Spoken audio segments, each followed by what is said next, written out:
Good evening and welcome back to Almighty Sleep. A boy who may not have even been who he claimed to be, riding across a landscape so vast and so unforgiving that it swallowed entire lives without blinking. He killed men, charmed women, escaped jails that were supposed to hold him forever, and died at 21. Or did he?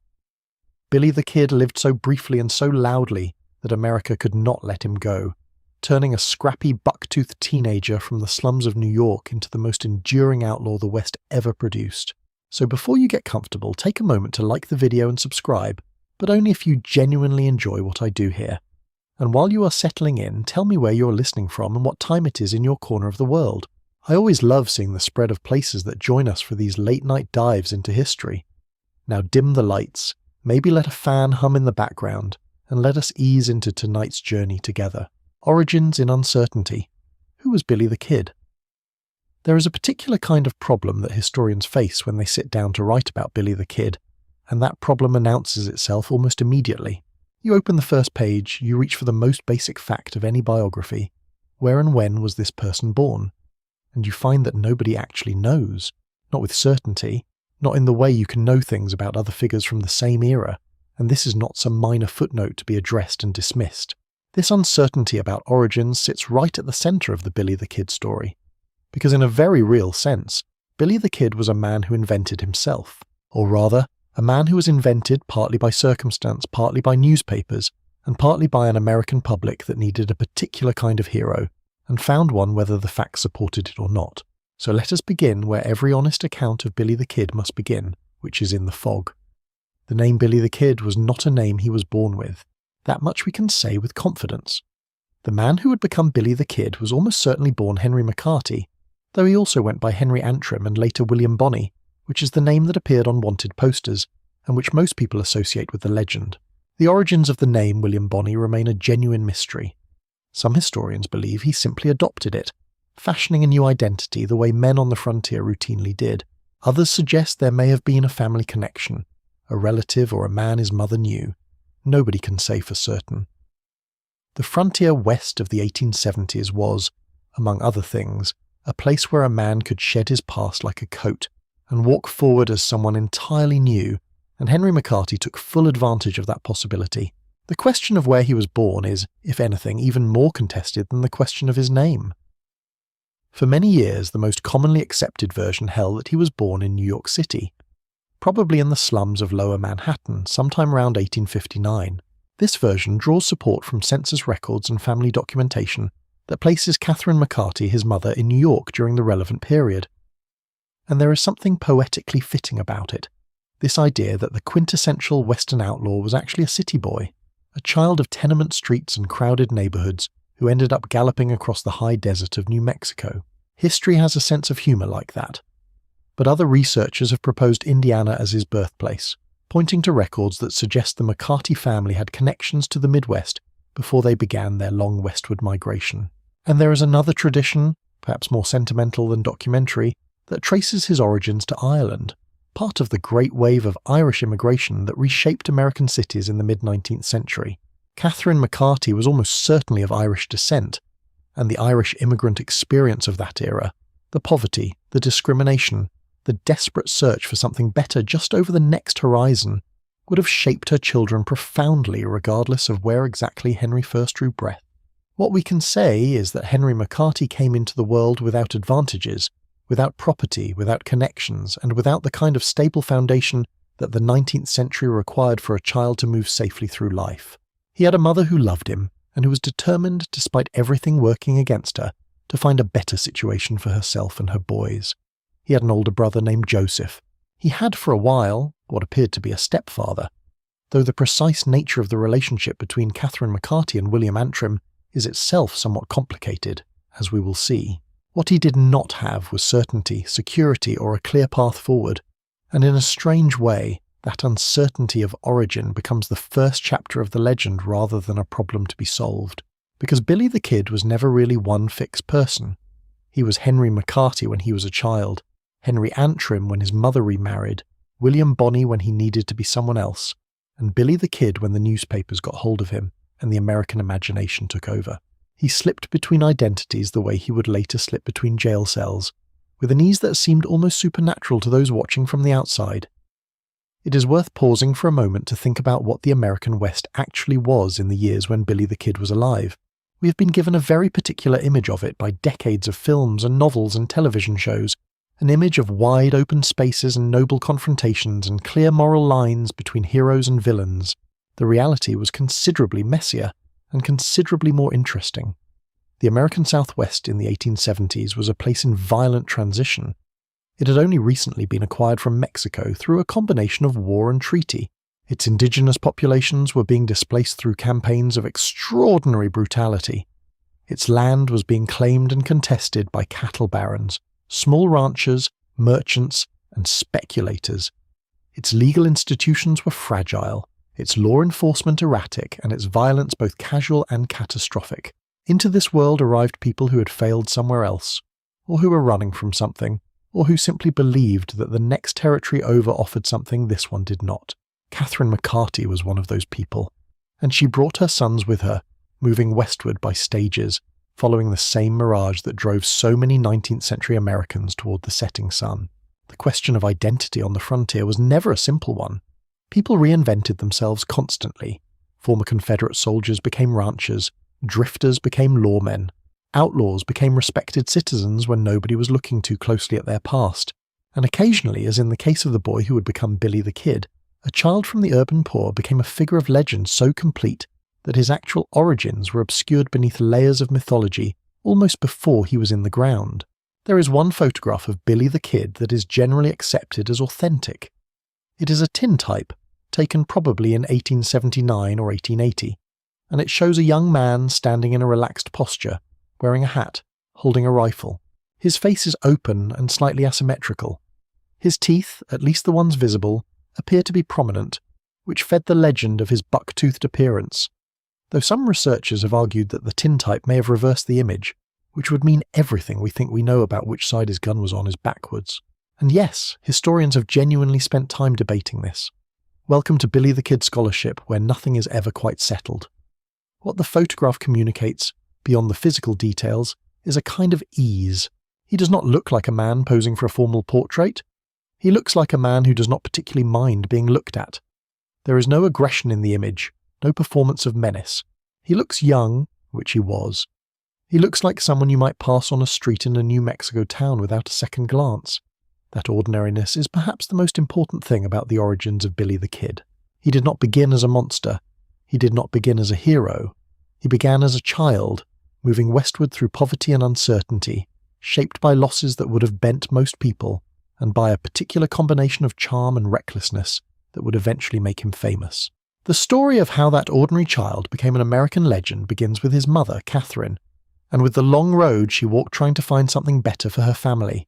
A childhood built on instability, Catherine McCarty and the Moving West. If you want to understand Billy the Kid, you have to start with his mother.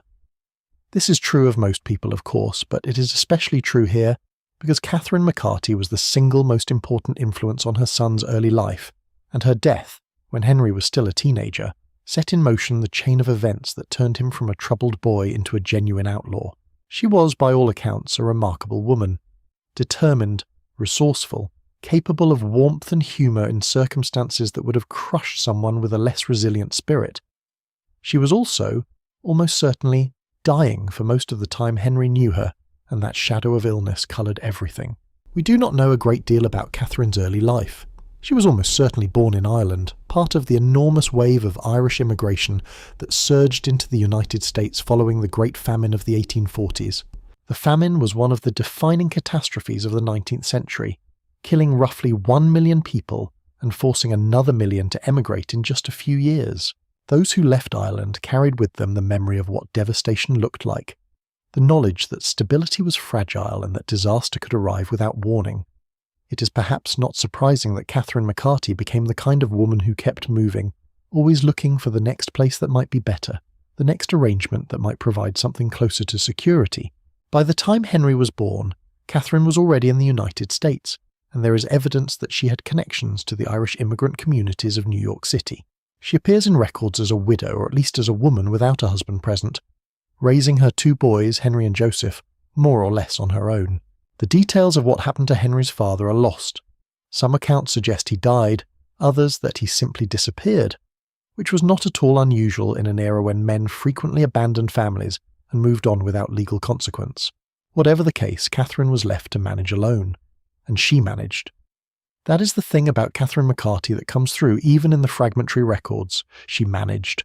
She took in boarders, she worked, she kept her boys alive and reasonably educated in circumstances that would have defeated many.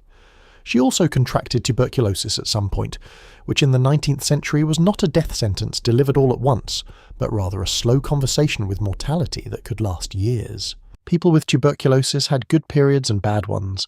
They could appear almost healthy for stretches of time and then decline sharply. And so Catherine would have carried this knowledge alongside everything else, knowing that her time was limited, pressing forward anyway. The westward movement of the McCarty family begins in the early 1870s. By 1870, the family was in Indiana, in Wichita, Kansas by 1871, and from there continuing southwest. Catherine's reasons for moving were multiple. The dry air of the West was believed by many 19th century physicians to be beneficial for tuberculosis patients, and there is evidence that this medical advice guided the family's direction. Beyond that, the West offered land and opportunity in a way that crowded eastern cities did not, at least in theory. The reality of frontier life was considerably harsher than the promotional pamphlets suggested, but the dream was powerful enough to move millions of people toward it. It was in Wichita, Kansas that Catherine McCarty's life took its most significant turn. She met William Antrim, a man roughly her own age who had been drifting through the Midwest and Southwest working various jobs. Antrim was not a dramatic figure. He was not a gunfighter or a speculator or a man with grand ambitions. He was simply a man, ordinary in most respects, who seems to have genuinely cared for Catherine, and who offered her boys something they badly needed, which was the presence of a male adult in their lives. The relationship between Catherine and Antrim had apparently been ongoing for some years before they formalized it. They married on March 1st, 1873 in Santa Fe, New Mexico. Henry was about 13 years old at this point, and he and his brother Joseph were present at the ceremony. The family then settled in Silver City, New Mexico, which was a mining town in the southwestern part of the territory, raw and new and full of the particular energy that mineral strikes generate. People arrived in Silver City chasing silver, and they brought with them all the chaos and opportunity that boomtowns accumulate. It was not a peaceful or orderly place, but it was alive, and Catherine McCarty Antrim threw herself into it with characteristic determination. She opened a boarding house on Broadway Street, which was the main thoroughfare of Silver City.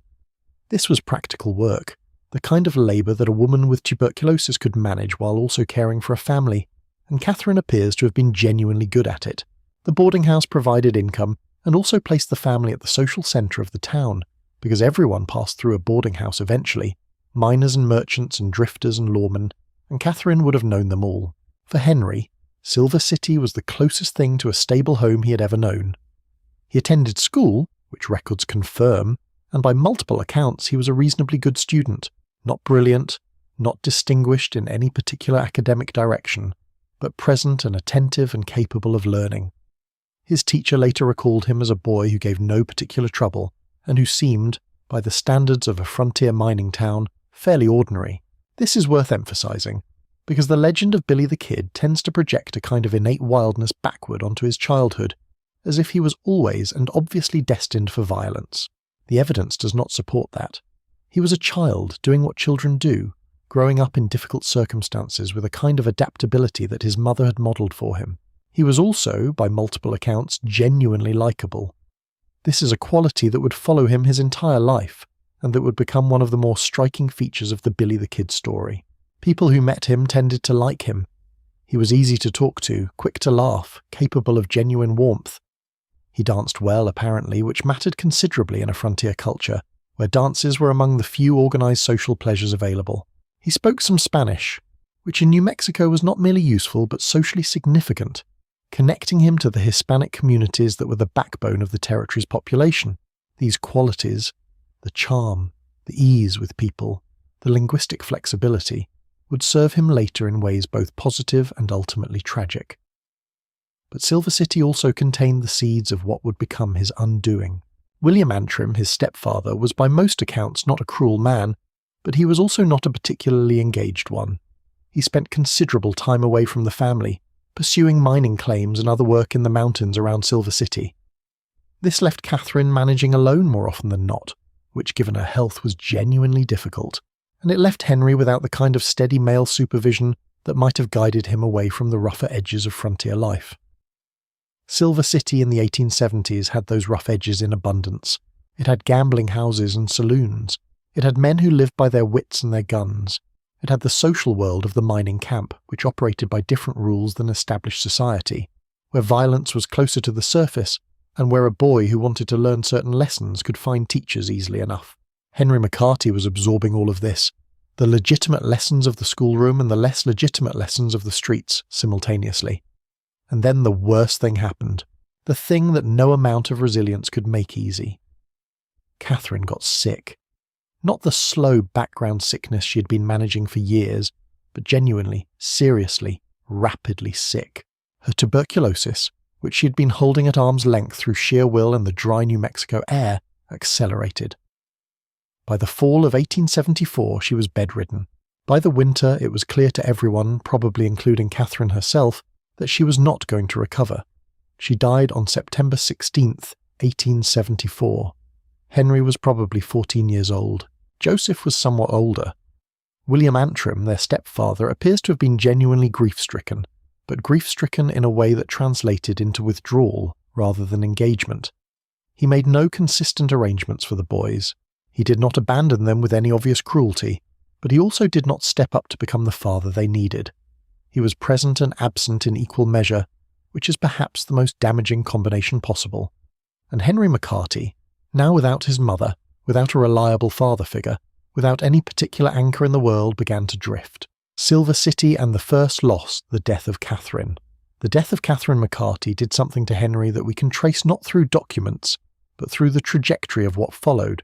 Before her death, he was a boy attending school, living in a boarding house, moving through the ordinary rhythms of frontier childhood with no particular distinction. After her death, the trajectory bent sharply, not immediately and not dramatically, but steadily, in the direction of trouble. Grief in the 19th century, particularly in communities like Silver City, was not a thing that was managed carefully or discussed openly. Men on the frontier did not generally have the vocabulary for loss, and the social structures that might have supported a grieving teenage boy were simply not present. There was no institutional safety net, no social worker, no counsellor. What there was the town, and the town had its pleasures and its dangers in roughly equal measure.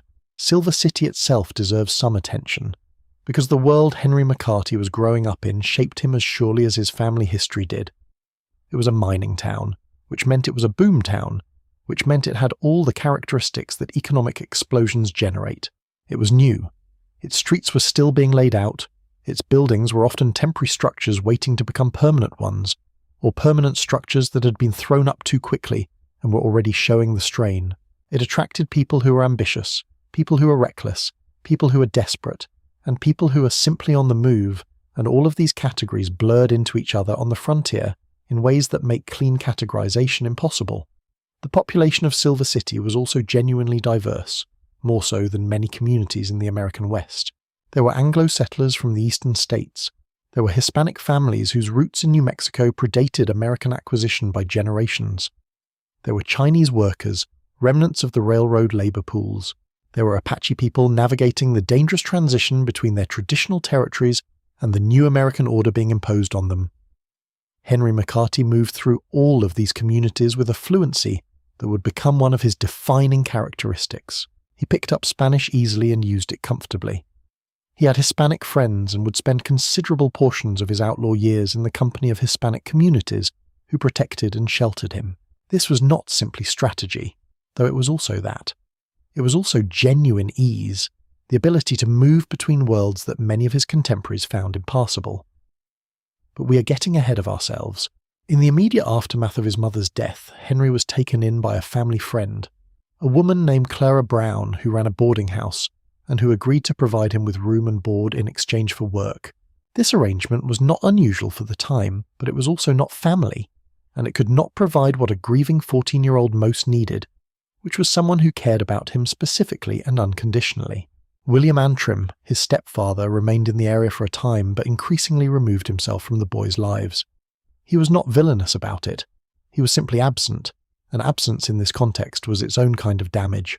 Henry would later refer to his stepfather rarely and without warmth, not with anger exactly, but with the particular flatness that suggests a relationship where expectation and reality diverged too severely to be easily processed.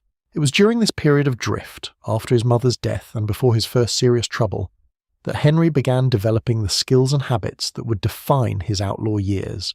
He was a natural horseman, which on the frontier was both a practical asset and a social credential. He was good with a gun, though his marksmanship has been considerably exaggerated in the legend, as we will discuss later. He was charming and sociable in ways that made people trust him perhaps more quickly than they should have. And he had, apparently, a talent for getting himself into situations and then getting himself out of them that would have been remarkable in any context and was particularly useful in the American Southwest of the 1870s. He also began spending time with people who operated on the margins of the law, which was perhaps inevitable given his circumstances. The margins of the law on the frontier were broad and poorly defined. Men who rustled cattle in one jurisdiction were respected ranchers in another. People who carried guns and used them were not necessarily criminals, because the distinction between legitimate and illegitimate violence in Lincoln County and the surrounding territories was often a matter of which side of a particular dispute you happened to be on. Henry was learning this fluid, moral landscape from the inside, as a participant rather than an observer. The town of Silver City remembered him in the years after he became famous with the particular fondness people develop for someone they knew before they became significant. Neighbours recalled a polite and pleasant boy. His teacher remembered him fondly. The local sheriff, Harvey Whitehill, would later say that young Henry was not a bad boy, that his trouble came from falling in with the wrong people at a vulnerable time. And there is truth in this, though it is also a somewhat convenient framing that lets everyone else off the hook. The truth is more complicated, as it usually is. Henry McCarty was not simply a victim of circumstance, though circumstance was certainly a factor. He was also a young man who made choices, who sought out certain kinds of excitement, who found in the outlaw world a kind of belonging that the legitimate world had not offered him. The death of his mother removed the most stabilizing influence in his life at precisely the age when young men are most susceptible to the gravitational pull of adventure and danger. What happened next was not inevitable, but it was not surprising either. What is worth sitting with for a moment in the quiet of this evening is the human reality of what Catherine McCarty's death meant for her son. Not the historical significance of it, not the narrative function it serves in the Billy the Kid story, but simply the loss itself. A boy of 14, in a mining town at the edge of the American frontier, watching his mother die over the course of months, understanding on some level that the one person who had consistently been in his corner was going away and was not coming back. Whatever Henry McCarty became afterward, he was first that boy, standing in the New Mexico dust with everything uncertain and the future, for the first time in his young life, entirely his own problem to solve, the first crime and the road to becoming Billy. The crime that started everything was so minor that it barely deserves the word crime at all. We're talking about butter, well, and some other things, but primarily butter, and perhaps some cheese, and some clothing. But let us be honest about what we're dealing with here.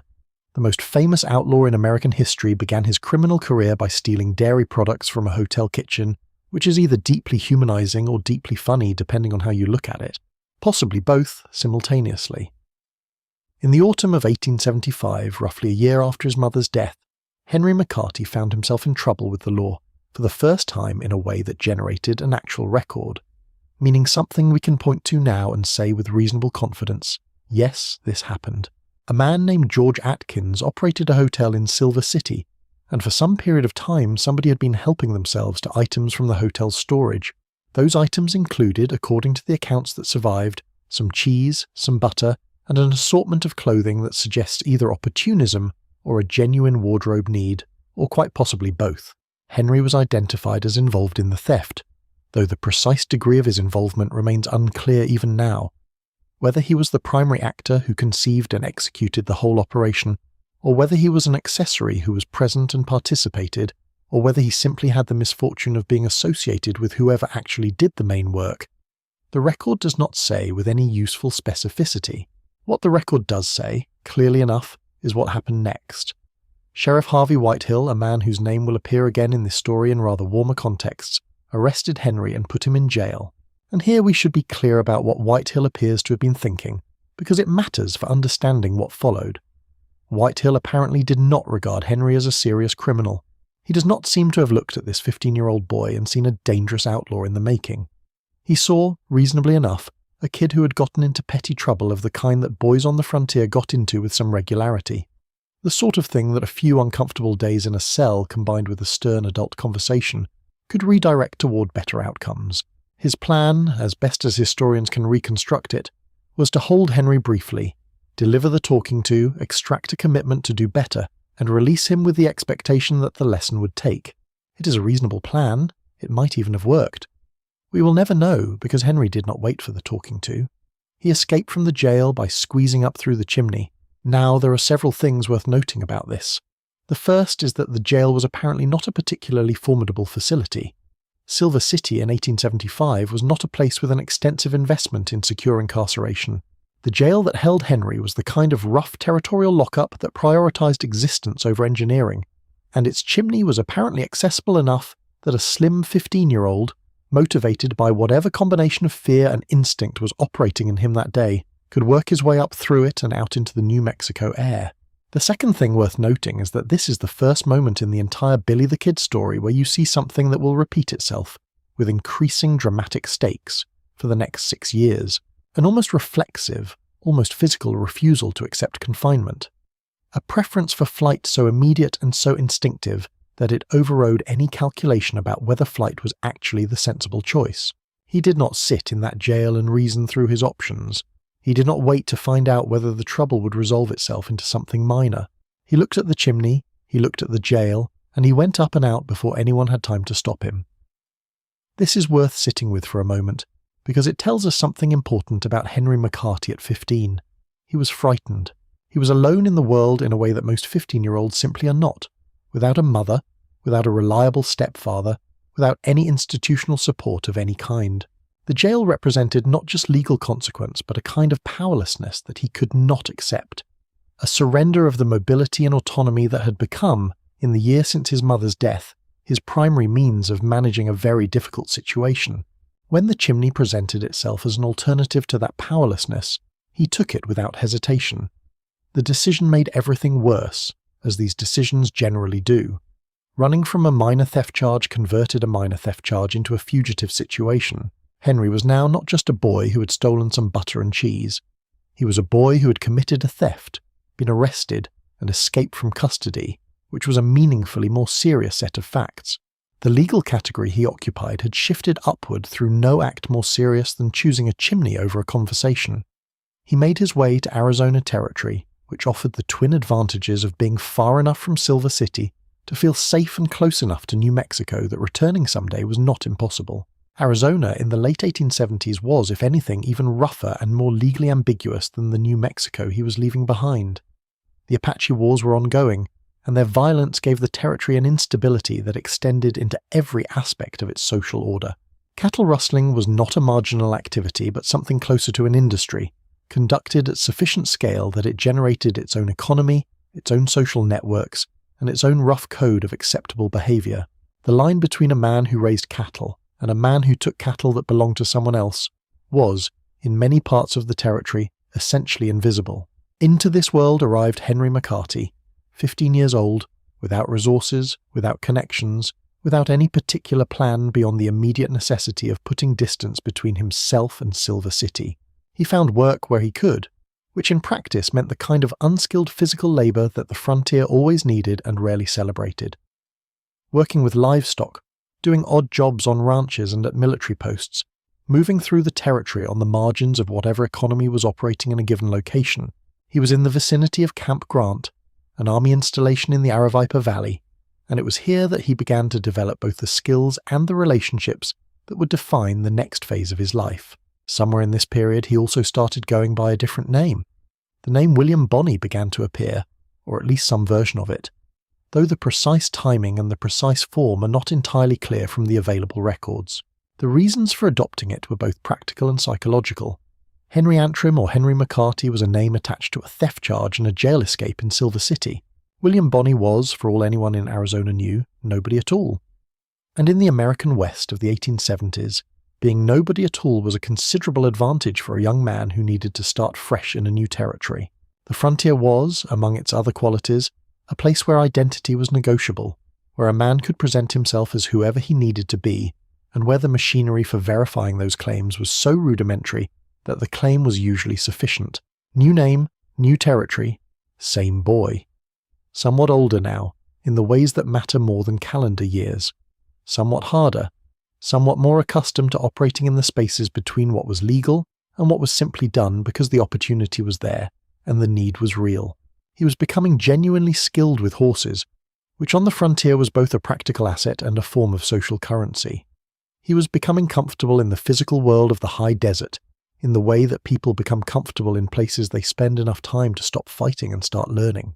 He could read a landscape, which sounds abstract until you understand that in country, where water was scarce, and distances were enormous, and the difference between a known trail and no trail at all could be the difference between arriving and not arriving, reading a landscape was a survival skill of the first order.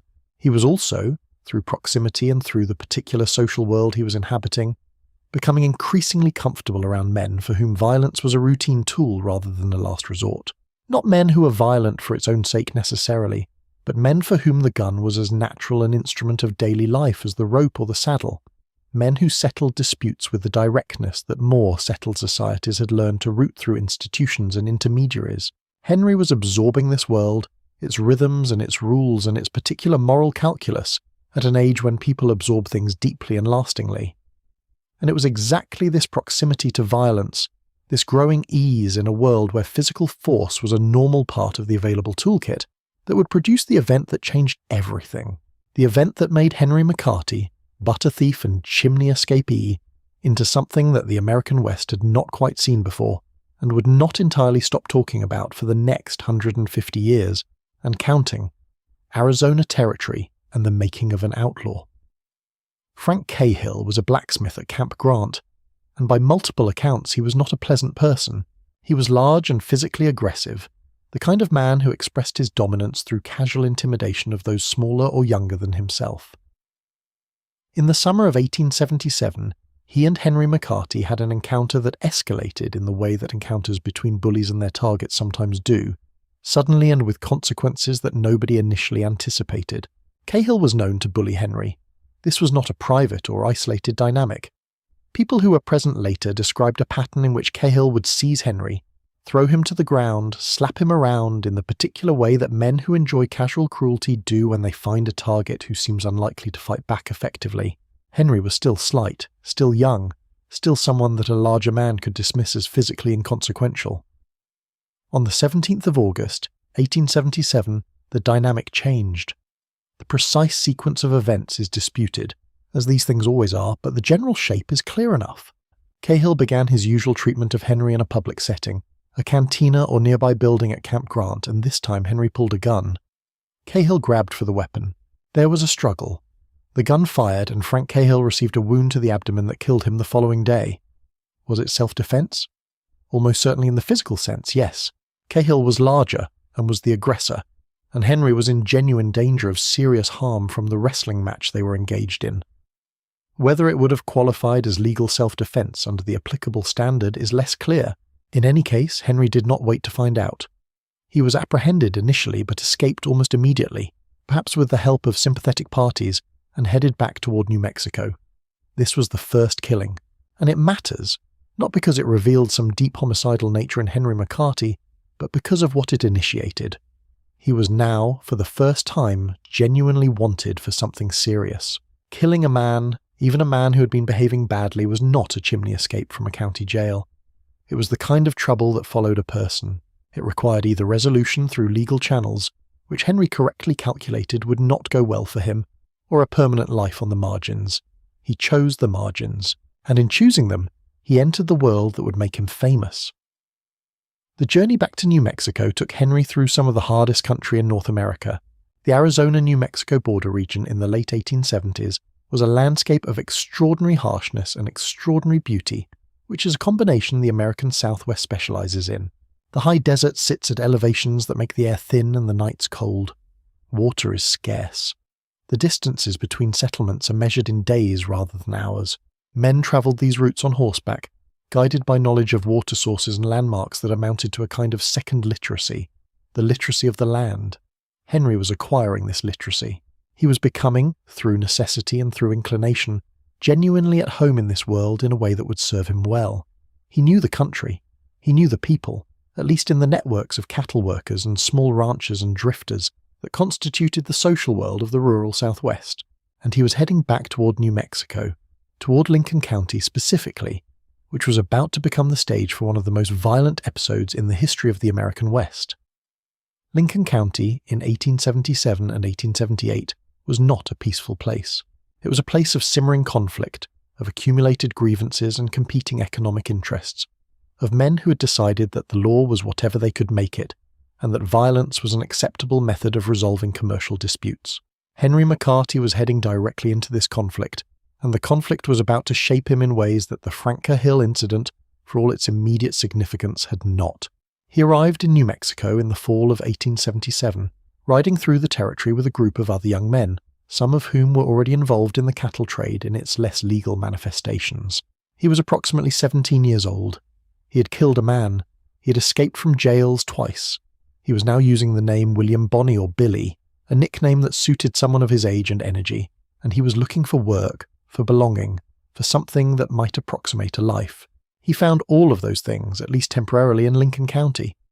And what he found there was also ultimately what killed him: the Lincoln County War, a territory on fire. To understand the Lincoln County War, you need to understand that it was not fundamentally about violence, even though it produced a great deal of it. It was about money, which is what most serious violence is ultimately about. And specifically, it was about who controlled the economic life of one of the largest counties in the United States, in a territory where the federal government was distant, law enforcement was limited, and the rules were still being written. Lincoln County, New Mexico Territory, in the 1870s was enormous. We are talking about a geographic area roughly the size of South Carolina, encompassing high desert, mountain ranges, river valleys, and vast stretches of grassland that supported cattle ranching on a significant scale. The county was named after its county seat, the town of Lincoln, which was a small but strategically important settlement along the Rio Bonito, a modest river whose water made agriculture and ranching possible in an otherwise arid landscape. The economic life of Lincoln County in the mid-1870s was dominated, to a degree that would be almost comical if it were not so consequential, by a single commercial operation known as the House. This was the enterprise of Lawrence Murphy, and later his partners James Dolan and John Riley, and it functioned as something very close to a monopoly on trade in the county. The House controlled the primary general store, extended credit to ranchers and settlers, held government contracts to supply beef to the nearby Fort Stanton and to the Mescalero Apache Reservation, and maintained relationships with the county's legal and political establishment that blurred the line between commerce and government in ways that were deeply uncomfortable for anyone who depended on fair dealing. The Murphy-Dolan operation was not particularly principled about how it maintained its position. It charged prices that reflected its monopoly power, extended credit on terms that were designed to create dependency rather than enable independence, and used its political connections to ensure that legal disputes were resolved in its favor. This was not unique to Lincoln County. Monopolistic control of frontier commerce was common throughout the American West during this period. But in Lincoln County, the Murphy-Dolan faction had achieved a particularly thorough dominance that left very little room for competition. Into this environment, in 1876 arrived John Henry Tunstall, a young Englishman of good family who'd come to New Mexico seeking his fortune in cattle ranching and commerce. Tunstall was 23 years old, educated, charming, and possessed of the particular confidence that comes from a comfortable background and a genuine belief in one's own abilities. He was not naive about the environment he was entering. He knew there was a dominant commercial faction in Lincoln County, and he knew that challenging it would not be straightforward. What he may not have fully appreciated was the extent to which the Murphy-Dolan faction was prepared to go to maintain its position. Tunstall established a ranch on the Rio Felix, southeast of Lincoln, and then partnered with a Lincoln lawyer named Alexander McSween to open a competing store and banking operation in the town of Lincoln itself. McSween was a sober, principled man, a former minister who had become a lawyer, and who genuinely believed that the Murphy-Dolan monopoly was an injustice that needed to be confronted. His wife Susan was an equally formidable person, as we will discover during the 5-day battle that came later. The arrival of Tunstall and McSween created a faction, known loosely as the Regulators, or the McSween faction, and their challenge to the house's dominance was received exactly as one might expect, not through competition in the marketplace, but through legal harassment and ultimately through violence. The legal harassment began almost immediately. The Murphy-Dolan faction used its connections to the county's legal establishment, particularly the sheriff, William Brady, who was firmly in the Murphy-Dolan camp, to pursue claims against McSween and Tunstall. Warrants were issued, property was attached, and the machinery of the law was turned into a weapon of economic warfare. This was the world that Billy the Kid, or William Bonney, or Henry McCarty was riding into in the fall of 1877. He arrived, as many young men did, looking for work. The cattle trade was the primary employment available to someone with his skills, and both the Murphy-Dolan faction and the Tunstall-McSween faction needed riders. What determined which side a man ended up on was often a matter of who approached him first, what work was available, and which individuals in each faction he happened to find congenial. In Billy's case, the answer was clear almost immediately. He went to work for John Tunstall. John Tunstall, the man who changed everything. The relationship between Billy the Kid and John Henry Tunstall is one of the more poignant elements of a story that does not have a great abundance of warmth in it. It was brief, lasting only a few months before Tunstall's murder in February of 1878. But it appears to have been genuinely significant for Billy, who responded to Tunstall's murder with a grief and fury that cannot be entirely explained by loyalty to an employer. Tunstall was the kind of person that Billy had not had in his life in any sustained way since his mother died. He was someone who took Billy seriously, who treated him not as a useful labourer or a tolerated hanger-on, but as a person of genuine worth who deserved to be spoken to with respect and interest. This may sound like a very low bar, and in a certain sense it is. But for a young man who had been essentially on his own since the age of 14, who had drifted through various arrangements none of which offered genuine belonging, it meant something considerable. Tunstall was also, by all accounts, a genuinely decent person in an environment that did not particularly reward decency. He was honest in his business dealings. He was fair to the men who worked for him. He treated the Hispanic workers on his ranch with respect at a time when such treatment was far from universal among Anglo employers in New Mexico. These qualities would not save him, but they explain why the men who worked for him were willing to fight and die in response to what was done to him. Billy worked on Tunstall's ranch through the fall of 1877 and into the early weeks of 1878. He appears to have genuinely enjoyed the work and the social world of the ranch.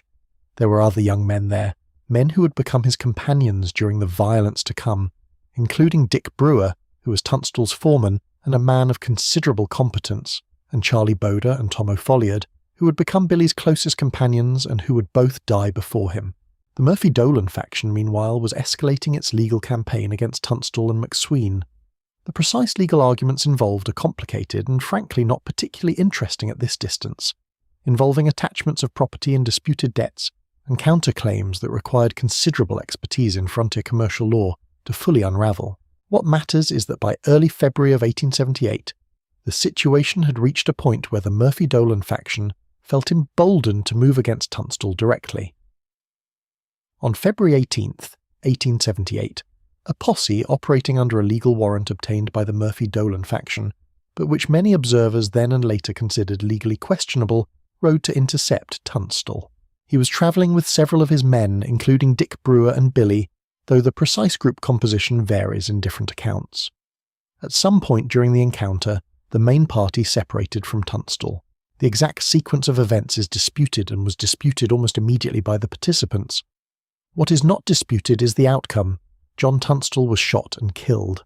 The men who killed him were members of a posse that included William Morton, Jesse Evans, and Tom Hill, all of whom had connections to the Murphy-Dolan faction. The killing was done close range, and the additional detail that Tunstall's horse was also killed, and that both were shot in the head, suggests that this was not an accident or a heated confrontation that got out of hand. It was an execution. Billy was not present at the moment of the killing, though he was in the general area. What he witnessed or heard in the immediate aftermath is not entirely clear. What is clear is his reaction. He was, by accounts of those who saw him afterward, devastated. Genuinely, deeply grief-stricken in a way that went beyond the loss of an employer. He had lost someone who had represented something important to him, and the grief converted rapidly into something harder. He told people afterward, in words that survived in various accounts, that he intended to make the men who had killed Tunstall pay for it. This was not a vague statement of anger. It was a commitment, made publicly and in specific terms, and Billy the Kid, whatever his faults, was a man who kept his commitments. The Lincoln County War had just moved from economic conflict to murder, and Billy McCarty, who would now be known entirely as Billy the Kid, was about to become one of its most consequential participants. The Regulators, Billy rides for revenge. The response to Tunstall's murder was organised with a speed that suggests it had been at least partly anticipated. Alexander McSween and the other members of the Tunstall faction understood that the killing represented an escalation that could not be absorbed quietly, and that if they did not respond with force, the Murphy-Dolan faction would simply continue until the opposition had been entirely eliminated. Dick Brewer, Tunstall's foreman, organised what would become known as the Regulators. This was a group of men who obtained a legal warrant through Justice of the Peace John Wilson, who was sympathetic to the McSween cause, deputising themselves as a posse with the authority to arrest those responsible for Tunstall's murder. The legal basis for this was shaky, which everyone understood. Sheriff William Brady, who was firmly in the Murphy-Dolan camp, had no intention of pursuing his own faction's members for murder, so the Regulators created their own legal authority, which was the frontier's version of what happens when official institutions are captured by one side of a conflict. Billy was among the Regulators from the beginning. He was not the leader, that was Dick Brewer. He was not the most experienced man in the group, but he was committed in a way that went beyond mere employment or faction loyalty.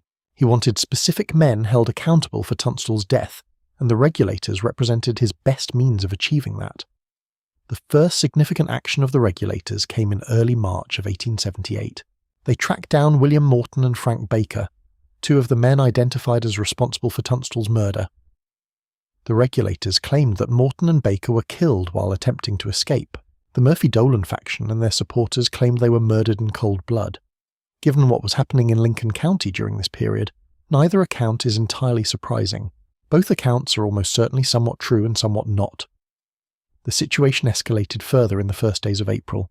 On April 1st, 1878, the Regulators ambushed Sheriff William Brady and his deputy George Hindman on the main street of Lincoln. Brady and Hindman were killed.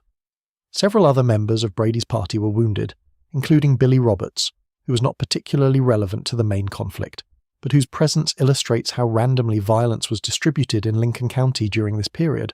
The killing of Brady and Hindman was a dramatic escalation. Whatever legitimacy the Regulators had been operating under, the street assassination of the county sheriff was a different category of act. It was clearly premeditated, carried out in daylight in the centre of the county seat, and it announced without any ambiguity that the conflict had moved beyond the level of competing legal claims and economic rivalry. This was now open warfare. Billy was identified as one of the shooters in the Brady and Hindman ambush. He was among a group that fired from behind an adobe wall on the north side of Lincoln's main street, and his participation was witnessed by enough people that it became the primary charge against him when he was eventually tried and convicted. The murder of Sheriff Brady, specifically, was what sent him to the gallows in the eyes of the law, even though Brady himself was a far from innocent figure in the Lincoln County War. In the days following the Brady-Hindman killings, the Regulators continued their campaign. They were also facing a changing strategic situation, because the Murphy-Dolan faction was not passively absorbing these attacks. It was organising its own response, calling in reinforcements, working its political connections at the territorial level, and preparing for what was increasingly looking like a full-scale military confrontation. The summer of 1878 would bring that confrontation. But before the final battle in Lincoln, there was one more significant episode that illustrated both the chaos of the war and its human cost: Blazer's Mill and the death of Buckshot Roberts. Blazer's Mill was a sawmill and small settlement near the Mescalero Apache Agency, about 40 miles from Lincoln. On April 4th, 1878, 3 days after the killing of Brady and Hindman, the Regulators rode into Blazer's Mill, probably intending simply to get a meal and rest their horses. What they found there changed the day into something considerably more violent. Andrew Roberts, known as Buckshot Roberts, due to an old wound that had left his right arm partially disabled, was also at Blazer's Mill that day. Roberts was a former soldier and buffalo hunter who'd been working for the Murphy-Dolan faction on a mercenary basis. He had a warrant out against him from the Regulators, and when he saw the Regulators arriving, he understood immediately that the situation was dangerous. Roberts was one of those frontier figures who are hard to categorize cleanly. He was not a straightforwardly evil man. He was a capable and experienced fighter who had somehow gotten on the wrong side of the Lincoln County War, and who, when confronted by a group of armed men who intended to arrest him, made the decision to fight rather than surrender. This decision was probably influenced by his correct assessment that being arrested by the regulators in the current climate was not likely to lead to a fair trial. What followed was one of the most chaotic gunfights of the entire war. The regulators attempted to take Roberts peacefully, or at least that is what they claimed afterward. Roberts responded by opening fire, and in the exchange that followed he was badly wounded but managed to inflict casualties that were disproportionate to his numerical disadvantage. George Coe lost a finger. Frank Coe was grazed. And most significantly, Dick Brewer, the leader of the regulators, was killed, shot through the head by Roberts, who had taken a position in a doorway and was holding off the entire group despite being mortally wounded himself. Roberts died the following day from his wounds, but he had killed the regulators' most capable leader and inflicted enough damage to slow their momentum at a critical moment. Blazes Mill was, depending on how you count, either a victory or a defeat for both sides simultaneously, which is the kind of outcome that a war without clear fronts or rules tends to produce. The death of Dick Brewer left the regulators without their organising intelligence. Billy was still present, still committed, still among the most effective fighters in the group. But Brewer had been the one with the judgment and the authority that kept the regulators operating as something more than a mob. His death left a gap that was never entirely filled. The spring of 1878 passed in continued skirmishing, raid, and counter-raid across Lincoln County. Both factions were now fully mobilized. The territorial government, based in Santa Fe, was aware of the situation, but had not yet intervened decisively. The military at Fort Stanton was officially neutral, but in practice somewhat sympathetic to the Murphy-Dolan faction, which held the government beef contract and had more established connections in the territory's power structure. And in the town of Lincoln itself, on a stretch of dusty street that had already seen the deaths of Brady and Hindman, the final confrontation of the Lincoln County War was coming together like a thunderstorm building on the horizon. The 5-day battle, Lincoln Burns. The 5-day Battle of Lincoln in July of 1878 is one of the most remarkable episodes in the history of the American West, and it is remarkable partly because it happened in a town of maybe 150 people on a single street that one could walk from end to end in about 5 minutes. The scale was small. The intensity was not. The McSween faction, by this point comprising Billy and the remaining regulators, along with Alexander McSween himself and a number of Hispanic allies, had fortified McSween's house at the eastern end of Lincoln's main street. The Murphy-Dolan faction, backed by a quasi-official posse and with the sympathy of the military at Fort Stanton, occupied the western end of town and the surrounding structures. The standoff began on the 17th of July and would last until the 19th, with the decisive violence coming on the night of the 19th. During the siege, both sides exchanged fire across the length of the town street. There were casualties, positions were maintained, negotiations were occasionally attempted and invariably broke down. Susan McSween, Alexander's wife, was present throughout, and by accounts remained composed and even defiant, playing the piano at various points during the siege, which is either evidence of extraordinary psychological resilience or a very good story that historians have been unable to verify but are too good to abandon. What ended the standoff was fire. On the evening of the 19th, the Murphy-Dolan faction set fire to the McSween house. This was not a tactical accident. It was a decision made with the knowledge that the defenders were inside and that fire would force them out into the open where they could be killed. It was, in other words, an attempt at mass murder under the cover of a quasi-legal military operation. The house burned from the back toward the front over the course of hours. The men inside, Billy among them, retreated room by room as the fire consumed each section. Their options were narrowing by the minute. Outside, men with guns were waiting for them to emerge. Alexander McSween, who was not a fighter and had never pretended to be, stepped out of the burning building and was killed almost immediately. He died on his own property, in front of his own house, in the town where he had come to practice law and build a business, shot by men who were essentially hired guns for a commercial monopoly. His death was the symbolic end of the Lincoln County War, the elimination of the faction's civilian leadership. Billy the Kid did not die that night, and the reason he did not is one of the most discussed moments in his legend. He and a group of the remaining fighters charged out of the burning building in the darkness, firing as they went, and ran for the cover of the Rio Bonito which ran behind the property. Several men were killed in this breakout, but Billy, in what became a defining image of the legend, came out of the fire alive. How he managed it is partly luck and partly the particular kind of recklessness that can be mistaken for courage. He ran straight toward the men who were shooting at him, firing as he went, making himself a moving target in the darkness and the smoke and the chaos of a burning building, and he got through. Others did not. But Billy the Kid emerged from the ruins of the Lincoln County War a survivor. The war was effectively over. The McSween faction had been destroyed as an organised force. Alexander McSween was dead. John Tunstall had been dead for months. The Murphy-Dolan faction had won, in the sense that it had eliminated its primary competition, though the costs of doing so had been severe enough that the enterprise was already beginning its own decline. Lincoln County would not be peaceful after the war. But the organised conflict was finished. Billy was now a fugitive in a more serious sense than before. He was wanted for the murder of Brady and Hindman. He had participated in a military-style engagement against a quasi-official posse. He was, in the eyes of the territorial government, one of the primary figures in an armed insurrection, which was a considerable exaggeration of what the Lincoln County War actually was, but not an implausible one given what had happened. He was 28 years old. No, wait. He was approximately 18 years old, and he was free. And he was beginning to understand that free and safe were two different things in New Mexico territory. After the war, drifting and dealing.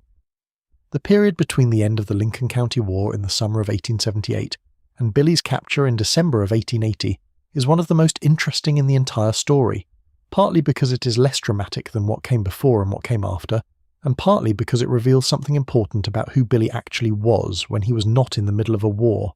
He drifted. This is perhaps the best single word for it. He moved through the territory of southern New Mexico and the Texas Panhandle, staying with people he knew, working at cattle operations when work was available, rustling cattle when it was not, maintaining the social web of relationships that was, in many ways, his most impressive survival skill. He was genuinely popular, in the sense that people tended to want to have him around, not because of his notoriety as an outlaw, though that was certainly a factor with some people, but because he was good company. He danced at every opportunity, he played cards, he was kind to children and courteous to women, which sounds like a cliché but which was, by multiple independent accounts, simply true. He was also rustling cattle on what appears to have been a fairly regular basis. The cattle trade in the region was complicated enough that the line between legitimate commerce and theft was not always obvious to the casual observer, but Billy and the men he was associating with were clearly on the wrong side of it more often than not. They were taking cattle that did not belong to them, changing brands, and selling them at markets that were not particularly curious about provenance. This was common enough practice in the Southwest that it hardly raised eyebrows in most quarters, though it was still illegal and still the kind of activity that could get a man shot by an annoyed rancher. The group that formed around Billy during this period included Tom O'Folliard, who had been his companion since the regulator days, and who was notable for his loyalty and his willingness to follow Billy into situations that a more cautious person would have avoided. There was also Charlie Bodra, an older man by the standards of the group, whose wife Manuela was a stabilizing presence, and whose ranch at Stinking Springs would eventually become the site of Billy's capture. And there were others, revolving in and out of the group depending on circumstances, work, and the particular pressures of the moment. Fort Sumner was the place Billy kept returning to. This was a former military installation that had been decommissioned and sold, and which had become a small community centered on the Maxwell family's ranching operation. Lucian Maxwell had been one of the great land barons of the Southwest, and his son Pete Maxwell had inherited the property and maintained it as an active cattle ranch.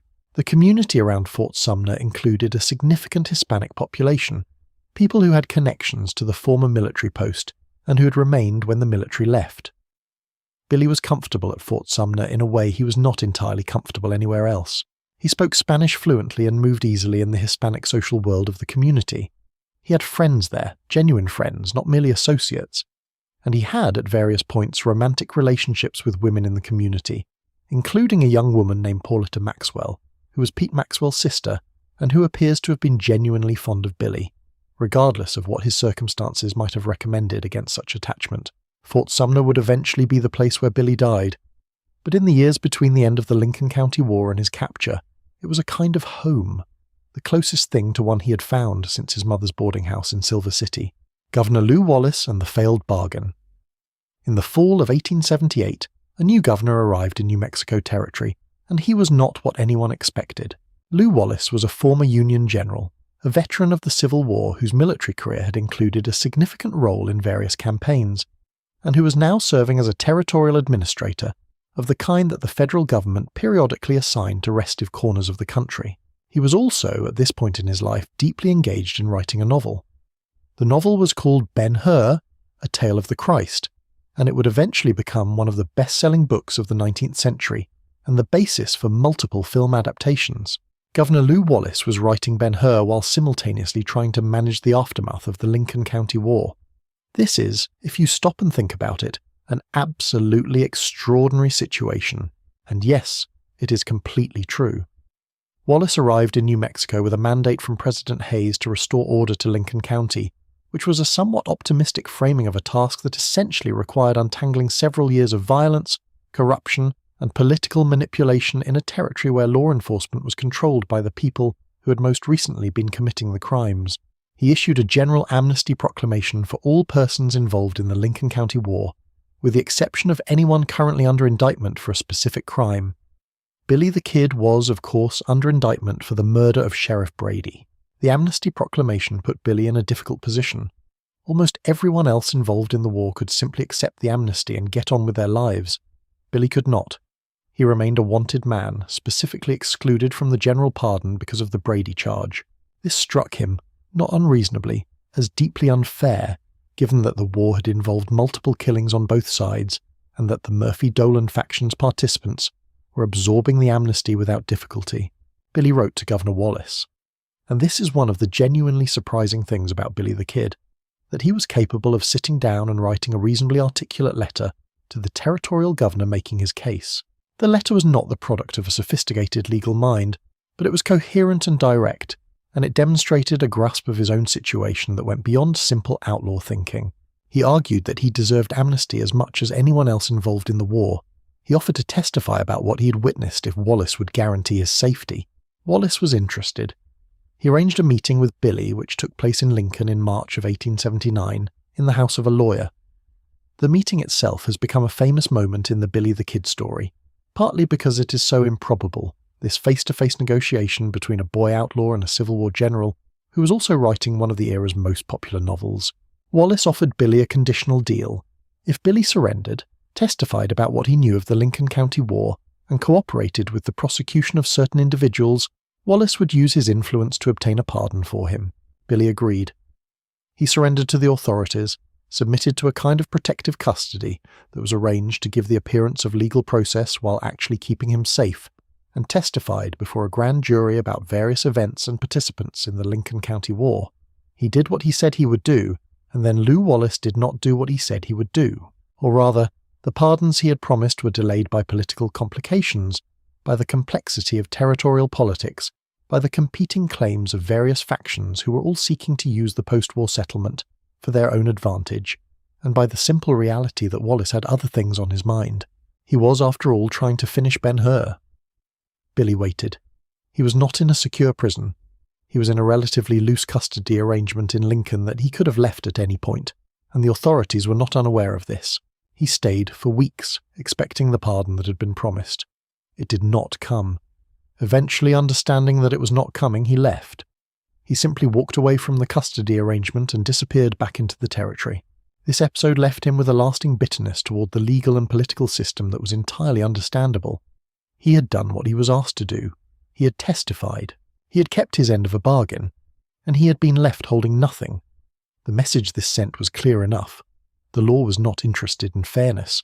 It was interested in its own mechanisms, and those mechanisms did not have room for a 19-year-old outlaw from the New Mexico territory, regardless of what bargains had been struck. Wallace, for his part, appears to have later claimed that he was unable to secure the promised pardon due to circumstances beyond his control. Whether this is accurate or a convenient post hoc justification is difficult to say. What is clear is that the failed bargain with Lew Wallace closed off the most available legal path out of Billy's situation, and committed him to the outlaw life with a finality that the preceding years of drift had not quite achieved. He went back to Fort Sumner. He went back to his friends and his dances and his cattle deals of questionable legality. And the clock, though he did not know it, had begun to run. Pat Garrett, the man who would hunt him. Pat Garrett arrived in Lincoln County in approximately 1878, which means he arrived at almost exactly the same time as the Lincoln County War was at its most violent, which tells you something about the kind of timing the man had. He was tall, over 6 feet, which was genuinely unusual for the era, and which gave him a physical presence that people noticed. He was lean, with a moustache that appeared in most photographs as the primary feature of his face. He was, by temperament, quieter than Billy and more calculating, the kind of man who thought before he moved, who sized up situations with a patience that made him effective in the long run, even when it frustrated people in the short one. Garrett and Billy knew each other before the manhunt. This is one of the more complicated wrinkles in the story. They were not close friends exactly, but they were acquaintances in the social world of Fort Sumner, both of them frequenting the same dances and saloons and gambling establishments. They had apparently played cards together. In the small social world of southeastern New Mexico in the late 1870s, everyone who was anyone in the outlaw and cattle trade communities eventually crossed paths, and Garrett and Billy had crossed paths enough times to be on speaking terms. This prior relationship has led to considerable historical debate about the nature of the final confrontation between them, about whether Garrett's pursuit of Billy represented a genuine commitment to law enforcement or a kind of betrayal of something more personal. The debate is probably somewhat overwrought. Garrett was not Billy's close friend. He was an acquaintance who had chosen, at a particular moment in his life, to enter law enforcement and to pursue the assignment he was given. But the personal dimension was real enough to add texture to what might otherwise be a straightforward lawman versus outlaw story. Garrett ran for sheriff of Lincoln County in the fall of 1880. His campaign was supported by the major cattle ranchers of the region, particularly the members of the newly formed Lincoln County Stock Growers Association, who were deeply unhappy about the cattle rustling that Billy and his associates were conducting with increasing regularity.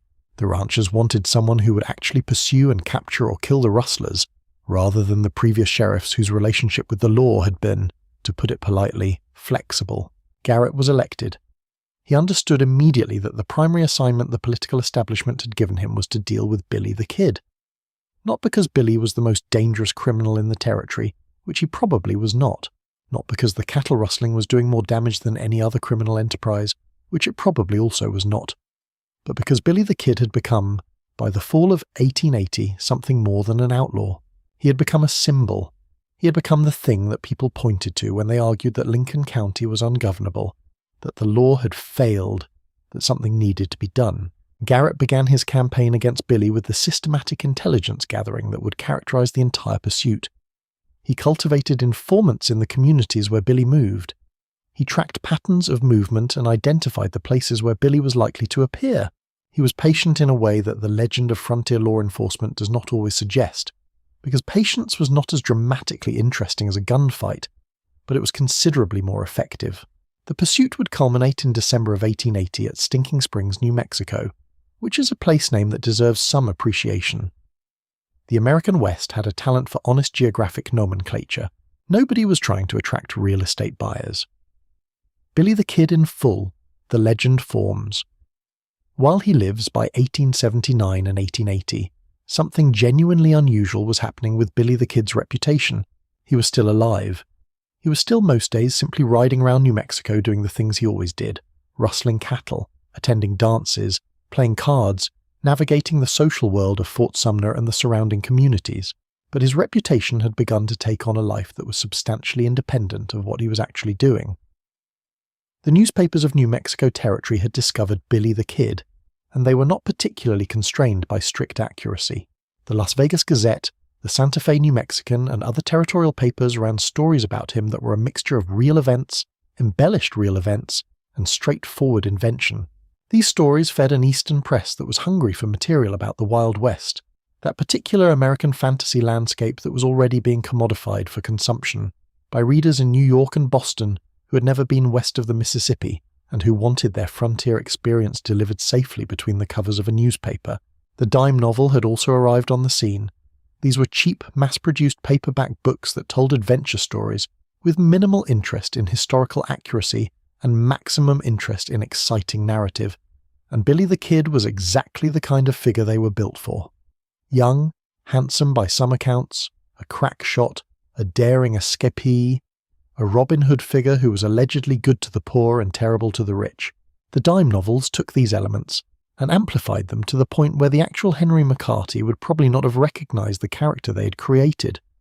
What did Billy the Kid actually look like? The tintype photograph, the one generally accepted as authentic, shows a young man of medium height with a lean build and an open, somewhat guileless expression. His teeth were prominent, and this became one of the identifying features in written descriptions. His eyes appear light in the photograph, though the technology of the time cannot tell us their actual colour. He wore the ordinary working clothes of a frontier cattle worker. He was not a particularly dramatic physical specimen, which was part of what made the legend so curious. The most famous outlaw in the American West looked like someone you would pass on the street without a second glance. His personality, as described by those who actually knew him, was strikingly at odds with the menacing figure of legend. He was cheerful.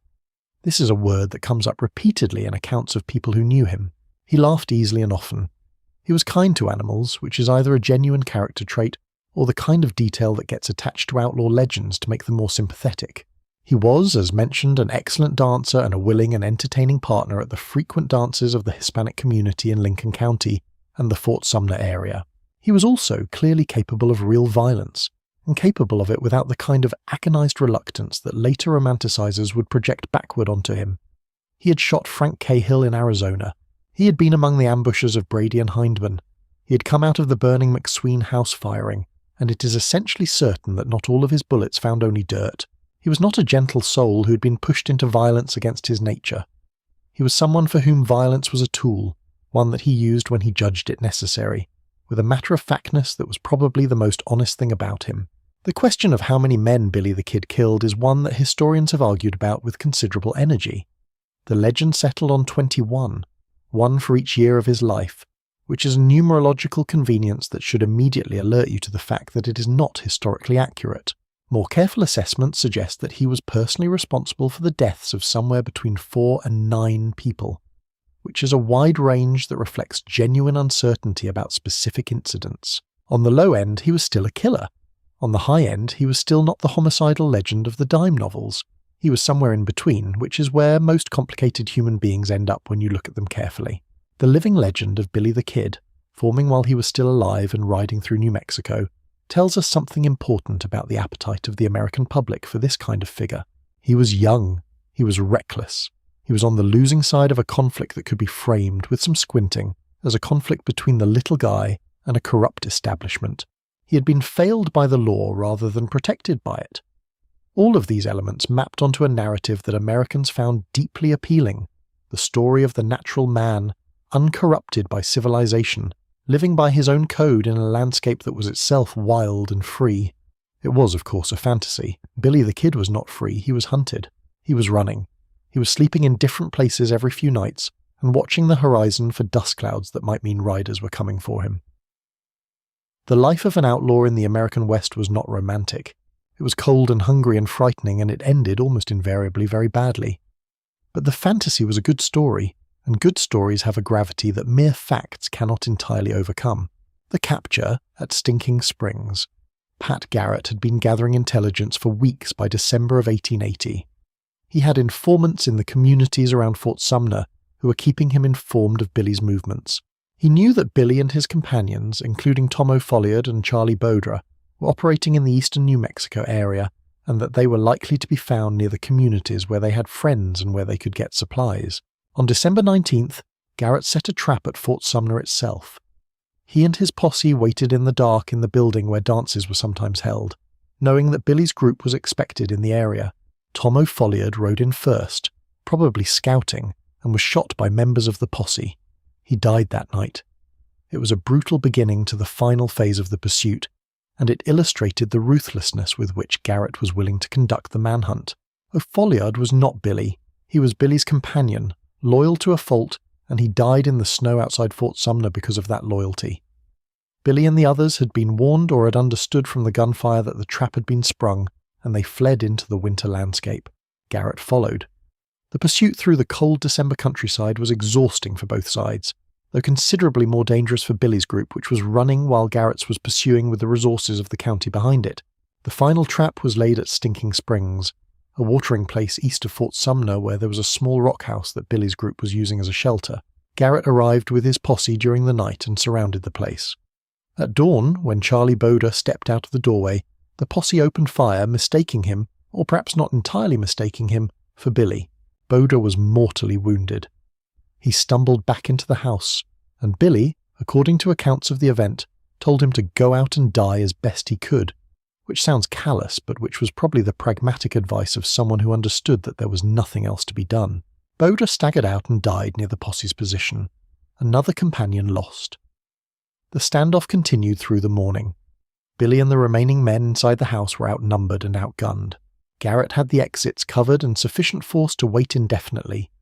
There was food outside in the form of horses that the posse had prevented from being brought into the house, and eventually the smell of it reached the men inside who had not eaten. Billy surrendered. He walked out of the rock house at Stinking Springs in December of 1880 with his hands up. Garrett and his posse, to their credit, did not shoot him, which was probably not guaranteed given the events of the previous days. The capture was carried out as advertised. Billy the Kid was taken prisoner. The ride back toward Las Vegas, where they would stop before heading to Mesilla for trial, became a minor spectacle. News of the capture spread ahead of the party, and at each town they stopped, people came out to see the most famous outlaw in the territory. Billy, according to accounts, handled this attention with an equanimity that struck observers. He was charming in captivity, comfortable with his notoriety, and apparently not particularly concerned about his prospects in the short term. Whether this equanimity was genuine or performed is a question that cannot be answered, but it was noted. He was brought to Mesilla, in the southern part of the territory, for trial. He was held securely during transit, which required more than the usual precautions given his well-established record of escaping from custody, and the legal machinery of New Mexico Territory prepared to make its argument that William Bonney, alias Billy the Kid, should hang. Trial, conviction, and the death sentence. The trial of Billy the Kid at Mesilla in April of 1881 was not a lengthy or complicated proceeding. It did not involve extensive legal argumentation or complex evidence. It was, by the standards of frontier justice, reasonably fair in its procedures, even if the outcome was almost certainly predetermined by the political climate and the nature of the charge. Billy was tried for the murder of Sheriff William Brady, killed during the Regulator ambush on the main street of Lincoln in April of 1878, 3 years earlier. The prosecution's case was straightforward. Brady had been shot from ambush. Billy had been among the ambushers. Witnesses were available who could place him at the scene. The defense arguments, which centered primarily on the confused circumstances of the Lincoln County War, and the question of whether Brady himself had been acting lawfully in the service of a corrupt political faction, were not the kind of arguments that tended to impress territorial juries in 1881. The context of the Lincoln County War was real and legally relevant, but the legal system of New Mexico Territory was not designed to adjudicate the political and economic disputes that had produced it. It was designed to determine whether a specific person had committed a specific act. The jury found Billy guilty of murder in the first degree. Judge Warren Bristol, who pronounced the sentence, was not gentle about it.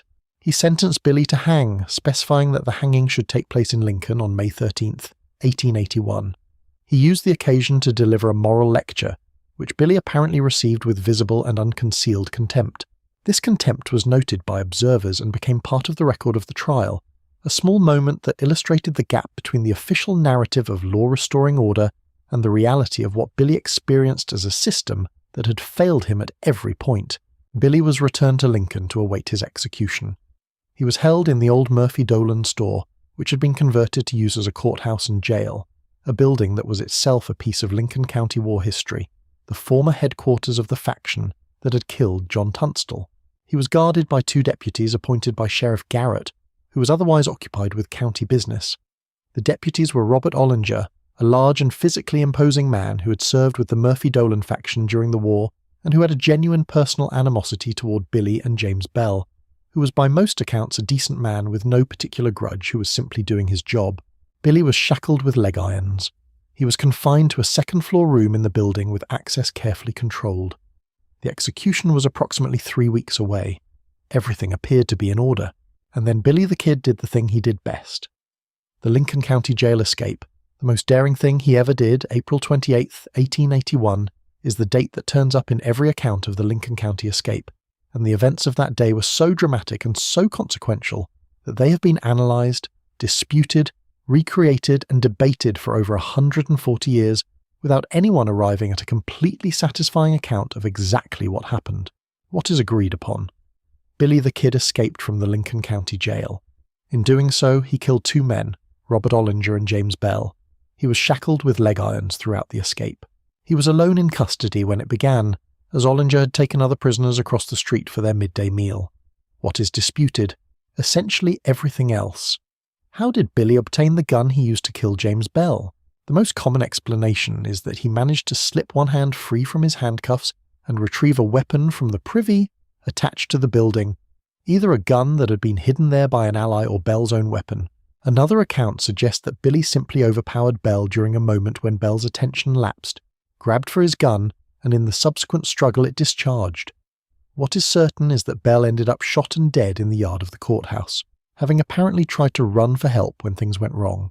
Billy then, still in his leg irons, made his way to the upper floor window overlooking the street below, from which Ollinger was already running back toward the building, having heard the shot. He had by this point acquired Ollinger's own shotgun, which had been left in the room where Billy was held. Ollinger looked up at the window. Billy reportedly called his name. The accounts differ on the exact words exchanged, but there is general agreement that there was a brief moment of recognition before Billy fired both barrels of the shotgun into Ollinger, who died in the street below. Having killed both of his guards, Billy was now free in the technical sense, but still trapped in the building by his leg irons, which were heavy and connected and would have made running impossible. He apparently remained at the building for some time, possibly an hour or more, working to remove or break the leg irons, speaking to people who gathered in the street below with the same cheerful ease he seemed to project in almost every situation. The people of Lincoln, by most accounts, watched in a kind of stunned silence.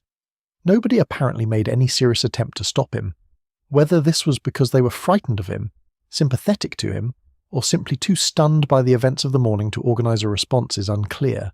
He eventually obtained a horse, reportedly had someone help him break or cut the leg iron chain, if not the irons themselves, and rode out of Lincoln, heading west into the Capitan Mountains. He paused at the edge of town, according to some accounts, to call back something to the people watching, some valedictory comment that people remembered differently enough that the exact words cannot be established. And then he was gone. The reaction was immediate and extraordinary. The news of the escape spread through the territory in hours. Newspapers carried it within days. The escape from Lincoln Jail became, in the mythology of Billy the Kid, the defining act of his legend. More than any gunfight or robbery or piece of daring riding, it captured something that the public wanted to believe about him, that he was unkillable, uncatchable, a force of nature that no jail could hold and no law could contain. Sheriff Garrett was notified and was furious, primarily because the escape reflected on his handling of the prisoner situation, which was a fair criticism. He had appointed guards and arranged custody, and the whole thing had come apart dramatically. He set out on the trail again, but Billy had a head start and friends throughout the territory who could shelter and feed him and keep him moving. Billy rode toward Fort Sumner. This was, in retrospect, a fatal error of judgment, and historians have puzzled over it ever since. Fort Sumner was the most obvious place to look for him. Garrett knew it. Everyone who knew Billy knew he would go back to Fort Sumner, and yet that is exactly what he did. The reasons are probably not difficult to understand, even if they were strategically indefensible. Fort Sumner was home, in the only sense the word had ever meant anything real to him. His friends were there. The woman he cared about was there. The dances and the easy social world that had always been his refuge were there. He had been running for his entire adult life, and there was probably a part of him that was simply tired of running and wanted to be somewhere that felt like it belonged to him, even if it was the most dangerous place he could possibly be. He rode into Fort Sumner with his escape from Lincoln already becoming legend. He had weeks left to live, though he did not know that. The final weeks. Fort Sumner and the shadow of death. The weeks between Billy's escape from Lincoln and his death in Fort Sumner in July of 1881 are documented in fragments, in the accounts of people who saw him during that period and who spoke about it afterward. These accounts are uneven in reliability and sometimes contradictory in detail, but they create a composite picture of a man living with unusual intensity in a period that he probably understood was borrowed time. He was careful, in the sense that he did not simply ride into the centre of Fort Sumner and announce himself. He moved around the area, staying with various families, appearing and disappearing with the unpredictability that had always been part of his survival strategy. The Hispanic community in and around Fort Sumner was largely sympathetic to him, and provided shelter and information about who was coming and going in the area. He had genuine relationships with these families, built over the years of his time in southeastern New Mexico, and they protected him with a solidarity that reflected those relationships. He was also apparently happy, or something close to it given the circumstances. He was with people he cared about. He was dancing at the informal gatherings that the community organized, with a regularity that the events of the Lincoln County War had never quite interrupted. He was with Paulita Maxwell, whose feelings for him were genuine, and whose brother Pete Maxwell, the owner of the former military post, was at the center of events in a way that none of them entirely understood at the time. Paulita Maxwell later said that she begged Billy to leave, to go to Mexico or somewhere else beyond the reach of Pat Garrett and the New Mexico territorial law. Billy was aware of the danger. He was not unaware that Garrett was looking for him, and that Garrett was the kind of man who would eventually find what he was looking for. But he stayed. Why? The charitable interpretation is that he simply could not bear to leave the people and the place that constituted his home. The less charitable interpretation is that he overestimated his own luck, which had carried him through so many situations that he had perhaps begun to believe it was inexhaustible. The truth is probably somewhere between those two positions, complicated by the psychological difficulty of making a rational exit from the only life you have known, at 21 years old, when everything you care about is in the place you're being told to leave. Garrett was closing in throughout July. He was working from intelligence provided by informants in the Fort Sumner area, people who knew where Billy was and were willing to tell the sheriff in exchange for various considerations. Garrett was not riding through the desert at random hoping to stumble across his man. He was following specific information toward a specific conclusion. On the night of July 14th, 1881, Pat Garrett rode into Fort Sumner with two deputies, John Poe and Thomas McKinney. They arrived quietly without announcement, and Garrett went to the room of Pete Maxwell to ask whether Maxwell knew where Billy was. What happened next is one of the most debated moments in the entire history of the American West. The night at Pete Maxwell's house, July 14th, 1881. The details of Billy the Kid's death have been contested since the night it happened, and the contestation has never entirely settled, which is appropriate for a man whose entire life resisted simple accounting. Pat Garrett's account, given first in the immediate aftermath and then elaborated in a biography published the following year, goes like this. Garrett was sitting in the darkened bedroom of Pete Maxwell, speaking quietly with Maxwell about Billy's whereabouts, when a figure entered the room through the open door. The figure was Billy the Kid, who had come to Maxwell's room for purposes that Garrett described variously as looking for a knife to cut some meat he intended to eat, or looking for Maxwell for a conversation. Billy did not see Garrett in the darkness of the room. He spoke in Spanish, asking Maxwell who the men were outside, whom he had apparently noticed and been made uneasy by.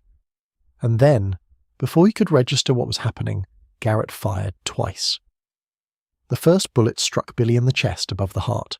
He died almost immediately. He was 21 years old. This account has the advantage of coming from the man who was in the room. It has the disadvantage of coming from the man who wanted his account to establish that the killing was legally justified and not an ambush or an assassination. The distinction matters because Garrett had a significant interest in presenting the death as a lawful shooting of a dangerous fugitive, rather than, say, the murder of a man who had walked into a dark room unaware that the sheriff was waiting for him. The other men present, Poe and McKinney, were outside during the actual shooting and could not directly corroborate what happened inside the room. Pete Maxwell's account, given at various times, was somewhat different from Garrett's in its details, without being entirely contradictory. The point is that the room was dark, the events took seconds, and the only fully reliable witness was the man whose career depended on the story coming out a certain way. What is not disputed is that Billy the Kid was shot and killed in Pete Maxwell's bedroom on the night of July 14th, 1881. He was buried the following day in the military cemetery at Fort Sumner, alongside the graves of his two companions Tom O'Folliard and Charlie Bodra, the men who had ridden with him and died before him. The grave marker, replaced several times over the decades due to theft and vandalism, eventually bore the word PALS, which is either deeply touching or slightly overwrought depending on your sensibility. I think it is touching, for whatever that is worth. The reaction to Billy's death was not simple or uniform. In the legal and political establishment of New Mexico Territory, there was genuine relief. the sense that a problem had been resolved. Pat Garrett was praised and rewarded. Newspapers ran articles announcing that the reign of Billy the Kid was finally over. The tone was triumphant in certain quarters, satisfied in others. Among the communities that had known Billy in Fort Sumner and in the Lincoln County area more broadly, the reaction was different. There was grief that was genuine, not merely sentimental. People who had danced with him and eaten at his table and sheltered him in their homes mourned him the way you mourn someone who was actually present in your life, not someone you have read about. Parlita Maxwell, by her own later account, was devastated. Other women in the community who had known him expressed sadness that was not complicated by politics or legend. Billy the Kid was dead. He had been alive for approximately 21 years, give or take the uncertainties of his birth date.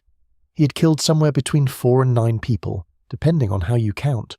He had been a cow thief, a regulator, a fugitive, a jail escapee, and briefly a negotiating partner with a governor who was also writing a famous novel. He had been charming and violent and resourceful and reckless, often in the same week. And he had barely been in the ground before the process of turning him into something larger than he had actually been began in earnest. Did Billy the Kid survive? The Brushy Bill Roberts controversy. This is the chapter where we take a small detour into one of the more entertaining corners of Billy the Kid scholarship, which is saying something because the entire field has its entertaining moments. This is the story of Ollie Brushy Bill Roberts, who in 1950, nearly 70 years after the events at Fort Sumner, claimed to be Billy the Kid. Brushy Bill Roberts was an elderly man living in Hiko, Texas, when a lawyer named William Morrison encountered him while researching land title questions in the area.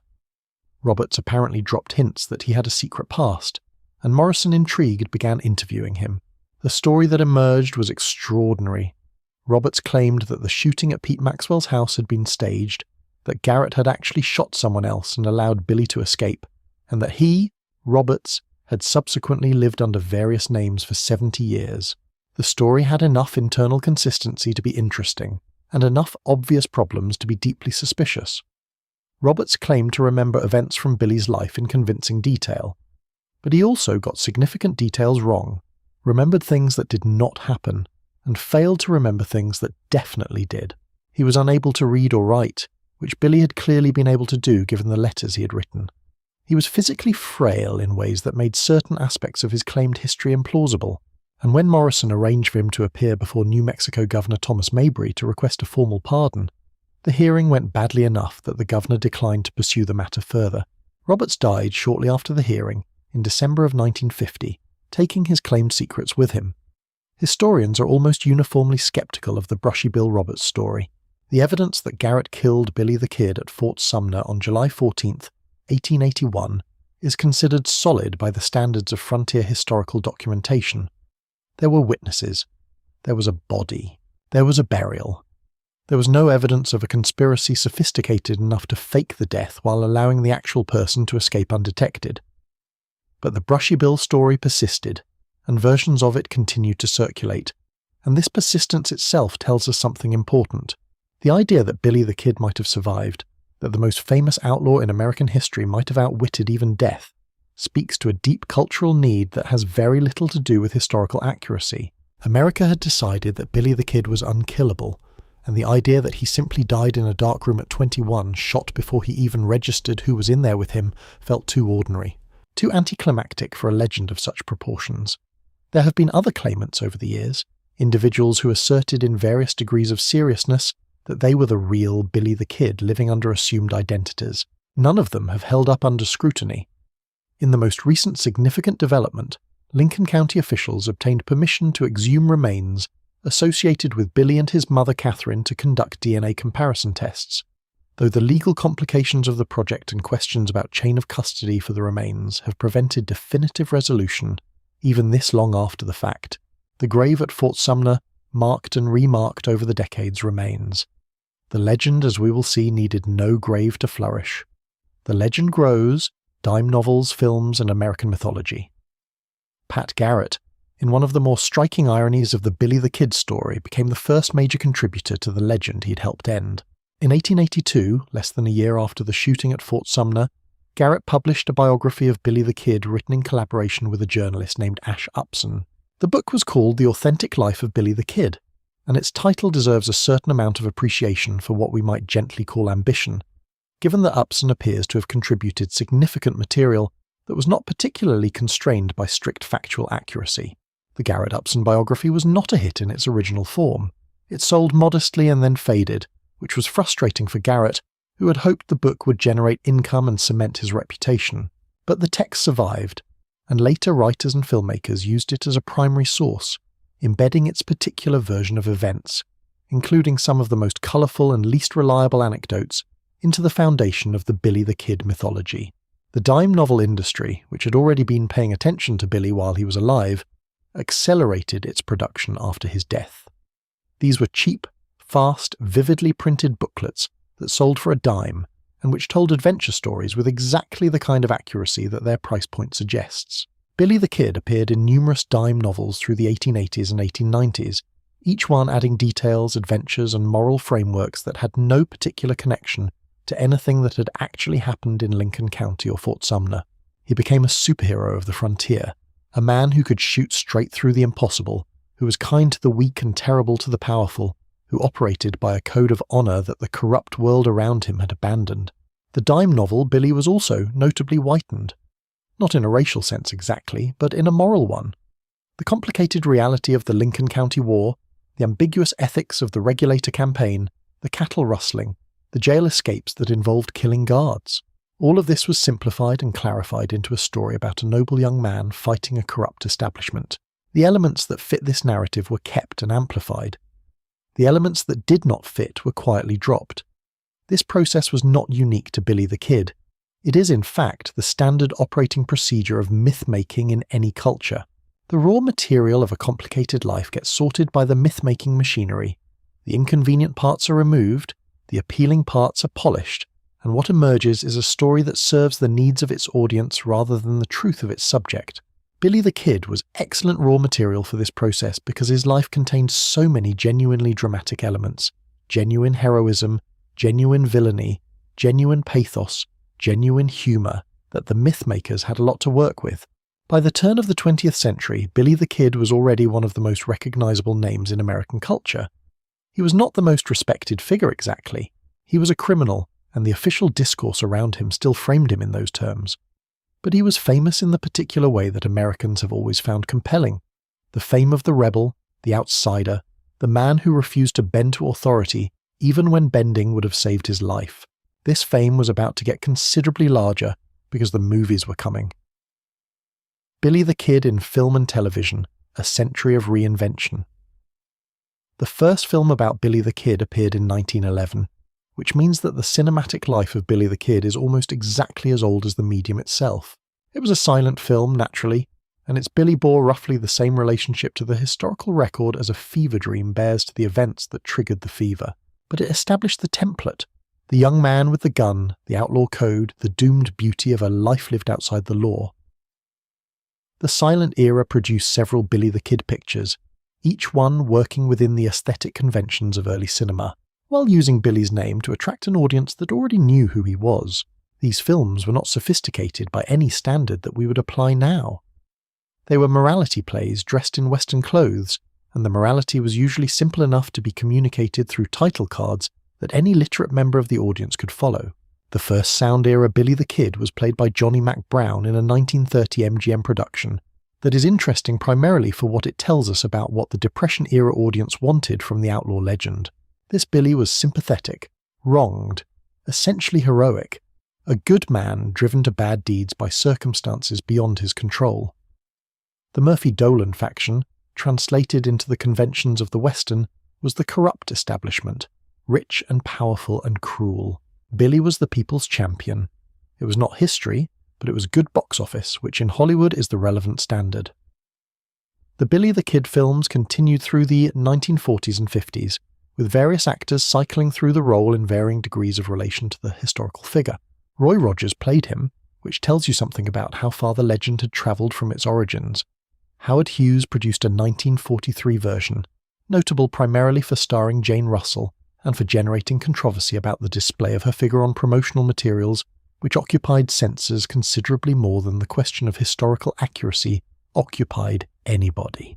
Paul Newman played Billy the Kid in Arthur Penn's The Left-Handed Gun in 1958, and this version is interesting because it took seriously the psychological complexity of the figure, presenting a Billy who was genuinely disturbed, who was grieving Tunstall in ways that bordered on obsession, who was less a hero than a damaged young man acting out of pain rather than principle.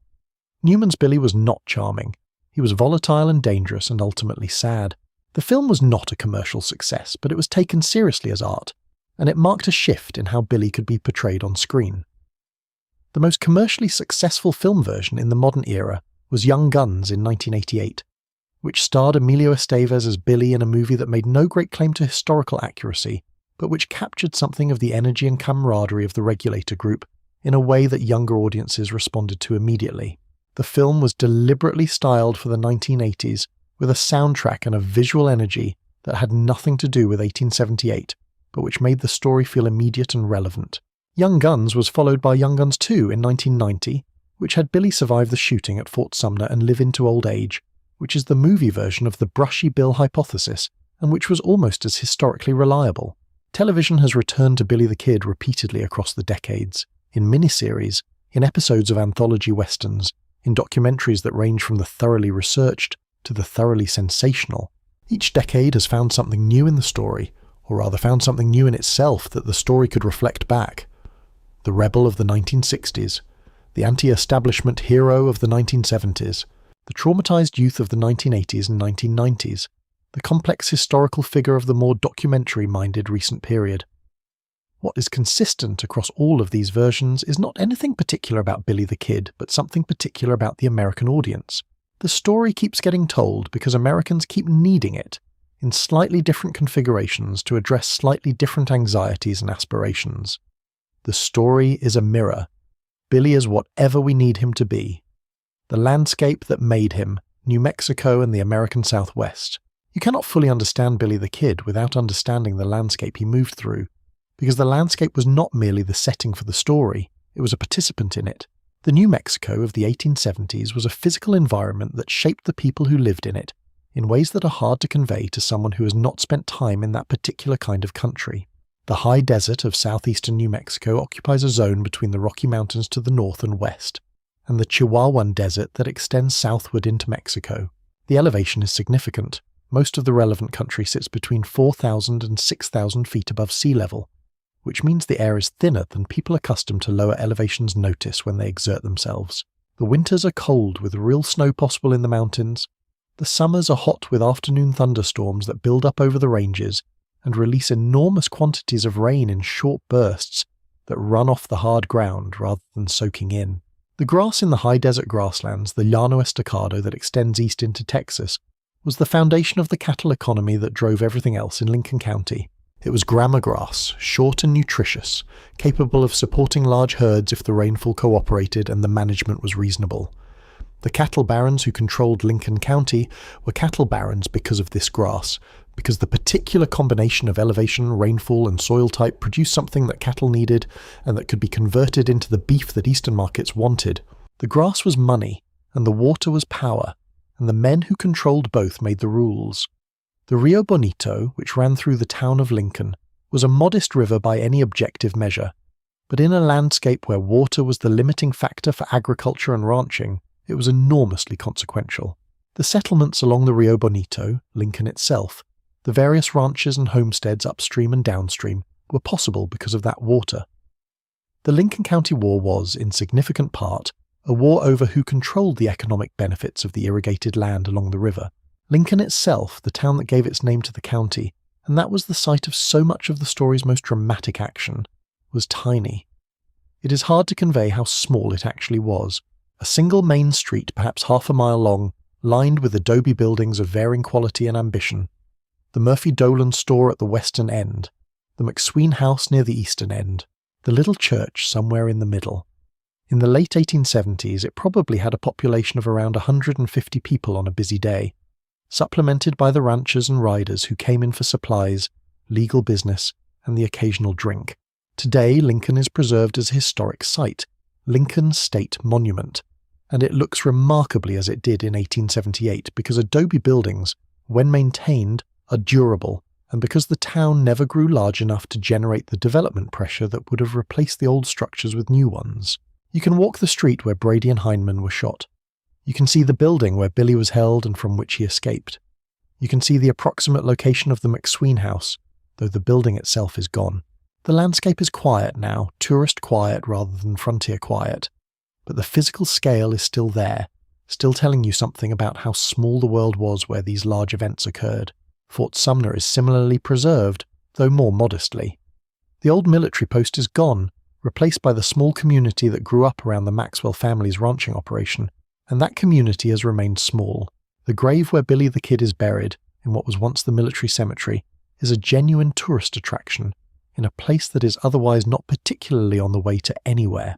People come specifically to stand at the grave, which requires a certain kind of devotion to the legend. The Capitan Mountains, where Billy hid after his escape from Lincoln, still rise to the north of the town. The Guadalupe Mountains, on the Texas border, mark the eastern edge of the country where he operated. The Sacramento Mountains to the west were the rugged country that provided refuge throughout the Lincoln County War. This landscape of mountains and desert and dry valleys was where a teenage boy from the tenements of New York or Indiana, or wherever exactly he came from, learned to be, genuinely, at home. The landscape is beautiful in the way that difficult places are beautiful, where the harshness is part of the appeal rather than a counterweight to it. The light in New Mexico has a quality that painters and photographers have spent a century trying to capture, a clarity that comes from altitude and dry air, and the particular angle at which the sun hits a landscape without much humidity to diffuse it. The sunsets are famous, though Billy probably did not spend much time admiring them. He was a practical man, and sunsets, however beautiful, do not tell you where the next posse's coming from. What Billy the Kid actually was. Reassessing the Outlaw. This is the chapter where we try to do something genuinely difficult, which is to look at Billy the Kid as clearly and honestly as the historical record permits, without the romance of the legend and without the reflexive debunking that sometimes substitutes for real analysis. Both the myth and the counter-myth tend to serve their creators' purposes more than they serve understanding. The myth makes him a hero. The counter-myth sometimes makes him a straightforward villain. The historical reality is, as usual, more interesting than either. Let us start with the killing question, because it is the most basic issue. The legend of 21 kills, one for each year of his life, is clearly a retrospective construction with no factual basis. Billy the Kid did not kill 21 people. The number was invented by someone who wanted a neat symbolic correspondence and who was not particularly concerned about verification. The actual number is harder to establish but considerably lower. The most defensible count, which requires going through each claimed killing and applying reasonable evidentiary standards, arrives at something between 4 and 9. The 4 that are most solidly documented are Frank Cahill in Arizona, and 3 men killed during the Lincoln County War, including the man killed during the escape from the burning McSween house. Other deaths attributed to him are either unverifiable, probably the work of other members of the regulator group during chaotic engagements, or simply invented by enthusiastic storytellers. The high end of 8 or 9 includes all the less certain attributions, several of which are genuinely plausible but not provable. Even at the low end, killing 4 people makes Billy the Kid a killer, by any reasonable definition. This is not nothing, but it puts him in a very different category than the legendary figure of 21 kills, and it also puts him in context. Men on the frontier of the American Southwest in the 1870s, who killed 4 people in the course of several years of civil conflict, were not extraordinary. They were common. Many of them eventually became respected ranchers or sheriffs or merchants. They had killed in circumstances that the communities around them regarded as at least partially justified, and communities moved on. The particular bad luck of Billy the Kid was that he killed a sheriff, or rather that he was among the group that killed a sheriff, and that the specific political and legal climate of New Mexico Territory, in the aftermath of the Lincoln County War, required someone to be made an example. That someone was Billy, partly because he was young and therefore easy to characterize as a juvenile delinquent, partly because his escape from custody and killing of his guards had made him too visible to ignore, and partly because he was not connected to any of the powerful interests in the territory that might have been able to protect him. Was he a villain? The word implies a moral clarity that the situation does not really support. The men who killed John Tunstall were also killers, and they were never punished. The men who burned the McSween house with people inside were attempting mass murder, and were subsequently absorbed back into territorial life without legal consequence. The legal and political system of New Mexico Territory in this period was not applying the law neutrally. It was applying the law selectively, in ways that served the interests of those who controlled it. Was he a victim? This framing is somewhat more sympathetic, but also not entirely satisfying. Billy made choices, real choices with real consequences. He chose to go for his gun when Frank Cahill was pushing him around. He chose to join the regulators. He chose to participate in the ambush of Brady and Hindman. He chose to stay in Fort Sumner when every piece of practical intelligence said he should leave. These were his choices, made by an adult human being with sufficient intelligence and information to understand their implications. The most honest assessment is probably something like this. Billy the Kid was a young man of considerable intelligence, genuine charm, and real recklessness, who was failed by every institutional structure that should have provided him with support during the critical years of his adolescence, who entered a community in the middle of a violent political and economic conflict, and chose a side that had genuine grievances and genuine moral standing, who participated in violence that was both understandable given his context and genuinely harmful, and who was ultimately selected by the system as the face of outlaw disorder in a way that was not entirely fair, but was not entirely unjust either. He was also funny, and kind to horses and very good at dancing, and loyal to his friends in ways that got several of them killed. He was a real person, which means he was too complicated for the legend that ended up carrying his name. What justice meant in Lincoln County in 1878 is a question that probably has no clean answer. The law was a weapon used by competing factions, not a neutral arbiter of right and wrong. The men who eventually prosecuted Billy were participants in the same conflict he had been part of, now wearing the clothes of legal authority because they had survived and he had been captured. The verdict at Mesilla and the sentence of hanging were legally coherent within the framework of territorial law. Whether they were morally coherent in the full context of everything that had happened in Lincoln County is a much harder question. Billy seems to have understood this, in the particular way that people on the receiving end of legal systems tend to understand it. He was not respectful of the court that convicted him, because the court that convicted him was not, in his experience, a neutral institution. He had tried to work with the legal system through Governor Wallace and been abandoned. He had watched men who had committed worse acts than his own walk away without consequence. The contempt he displayed at his sentencing was not nihilism. It was a response to a specific history of selective enforcement that he had observed from the inside. This does not make him a hero. It makes him a human being with a particular and well-founded grievance against a system that had not treated him fairly, who expressed that grievance in a courthouse in Mesilla, New Mexico, in April of 1881, before being returned to Lincoln to wait for a hanging that he was not inclined to wait for. The enduring legend, why America never let go of all the outlaws the American West produced, and it produced a considerable number, Billy the Kid is the most famous. Not Jesse James, who killed more people and robbed more banks. Not Wyatt Earp, who actually lived to old age and whose story has been told in numerous acclaimed films. Not Doc Holliday, who had a more dramatic personal history and more literary qualities in his actual character. Not Belle Starr, not Butch Cassidy, not the Dalton brothers, not any of the dozens of other figures who populated the mythology of the frontier West.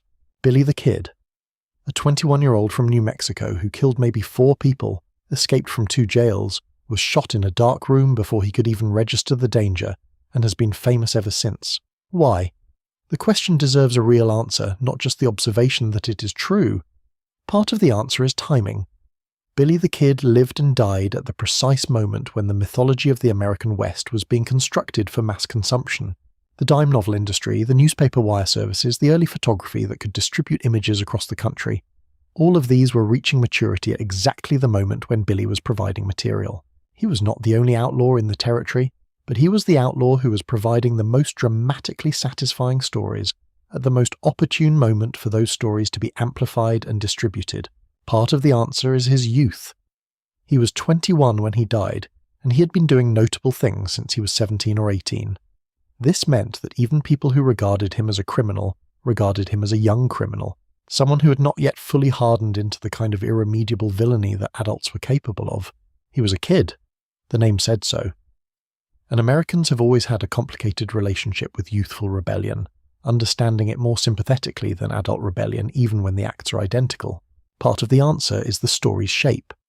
Billy's life has an arc that satisfies narrative expectations in a way that many real lives do not.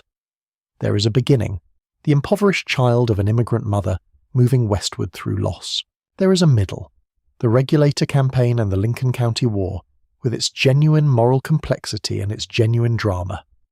There is an end, the escape from Lincoln, the return to Fort Sumner, the shot in the darkened room. It is a complete story. It has a beginning, middle, and end that makes sense in relation to each other. Real life rarely provides this kind of narrative coherence, and when it does, people notice. But the deepest answer to why America never let go of Billy the Kid is probably something about what he represents in the national imagination. He was the outsider who refused to be incorporated. He was the person who looked at the official version of the rules and found it so compromised, so selectively applied, so corrupted by the interests of the powerful that he chose his own code instead.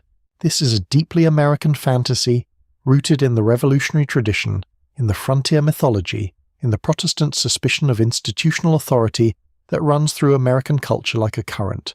The official systems failed Billy the Kid at every turn. His mother died when he needed her most. His stepfather withdrew when he should have stepped up. The territorial government's legal machinery was in the hands of his enemies. The governor who promised him amnesty did not deliver it.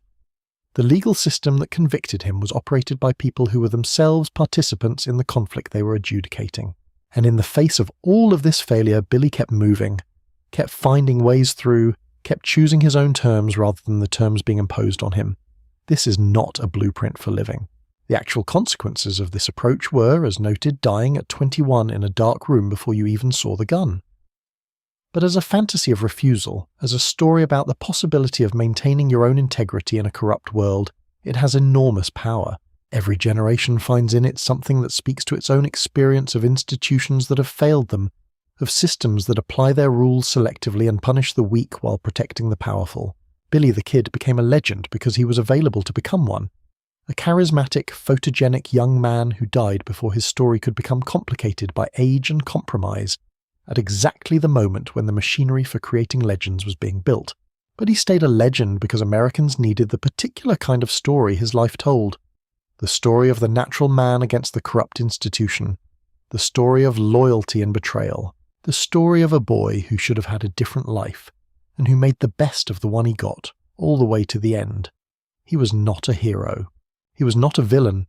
He was something more interesting and more human than either of those categories can contain. The full arc, from Henry McCarthy to American myth, let us take one final pass through the whole story, from the beginning, as a way of bringing everything together. A child, probably born in New York City sometime around 1859, probably to an Irish immigrant mother named Catherine McCarthy. The father gone or dead or simply absent in the way that fathers sometimes were in that era. A brother Joseph. A mother who was determined enough to keep moving westward, following the dream that the next place would be better, carrying her tuberculosis with her like unwanted luggage. The journey through Indiana, through Kansas to New Mexico territory, following the advice of doctors who believed that dry air could heal what was killing her. The marriage to William Antrim in Santa Fe. The boarding house in Silver City. The school where Henry was an ordinary student doing ordinary things. The death of Catherine in September of 1874, when he was about 14, which was the end of the ordinary part and the beginning of everything else. The drift that followed. The minor theft, the chimney escape, the flight to Arizona, the killing of Frank Cahill in a struggle that was probably as much self-defense as murder, but which made him a fugitive nonetheless. The return to New Mexico under a new name, William Bonney, Billy. The arrival in Lincoln County at the beginning of the Lincoln County War. The relationship with John Tunstall, the English rancher who treated him with genuine respect and whose murder in February of 1878 converted Billy's drift into purpose. The Regulators, the revenge campaign, the street ambush of Brady and Hindman, the chaos of Blazer's Mill and the death of Dick Brewer, the 5-day siege and the burning of the McSween house, and the miraculous escape through the flames. The drifting years after the war, the rustling and the dancing and the social ease that made people in Fort Sumner love him. The negotiation with Governor Lew Wallace that promised much and delivered nothing. The widening net of the law as Pat Garrett was elected sheriff and began his methodical pursuit. The capture at Stinking Springs in December of 1880. The trial at Mesilla, the conviction, the death sentence. The extraordinary escape from Lincoln on April 28, 1881, with 2 dead guards and a whole county watching in something between horror and admiration. The return to Fort Sumner, to the people and the place that were as close to home as he had. The night of July 14th, 1881. The dark room, the shot, the burial in the military cemetery at Fort Sumner, next to O'Folliard and Boudre. 3 young men who had ridden together and died within months of each other, laid in the New Mexico ground under a sky full of stars. And then the legend. The dime novels and the films and the television shows and the documentaries and the historical debates and the DNA testing and the continuing argument about whether that was really him in the grave or whether he escaped one more time and lived somewhere in Texas to old age under a different name, which he almost certainly did not, but which people keep wanting to believe. The legend has its own life now, entirely separate from the historical reality, which was the life of Henry McCarty of New York or Indiana or Ireland, Catherine's boy, who turned into Billy the Kid somewhere in the dust of the American Southwest, and who became, in ways that would have astonished the actual person, one of the most recognizable names in the history of the United States. The legend tells us as much about America as it tells us about Billy, about the hunger for stories of outsiders who refuse to bend, about the romance of the frontier, that particular invented landscape where things were supposedly simpler and the terms of life were negotiated directly rather than through institutions and intermediaries, about the tendency to paper over moral complexity with narrative convenience, to turn complicated people into usable symbols, but the legend also keeps pulling people back toward the reality, and the reality is worth knowing. Not because it improves the story, though in some ways it does. Not because Henry McCarty was more heroic than Billy the Kid, which he was not exactly, but because the real person, the actual boy who grew up in poverty and lost his mother at 14 and found a kind of family among the regulators and danced at Fort Sumner and wrote a letter to the governor and escaped through a chimney and killed 2 men getting out of a jail, that person is more interesting than the legend. More human, more present, more alive, in the sense that real people are alive in a way that symbols never quite manage to be. He lived 21 years on a landscape that was itself being invented and contested, in a time when the rules were being written and rewritten by whoever happened to be holding the pen.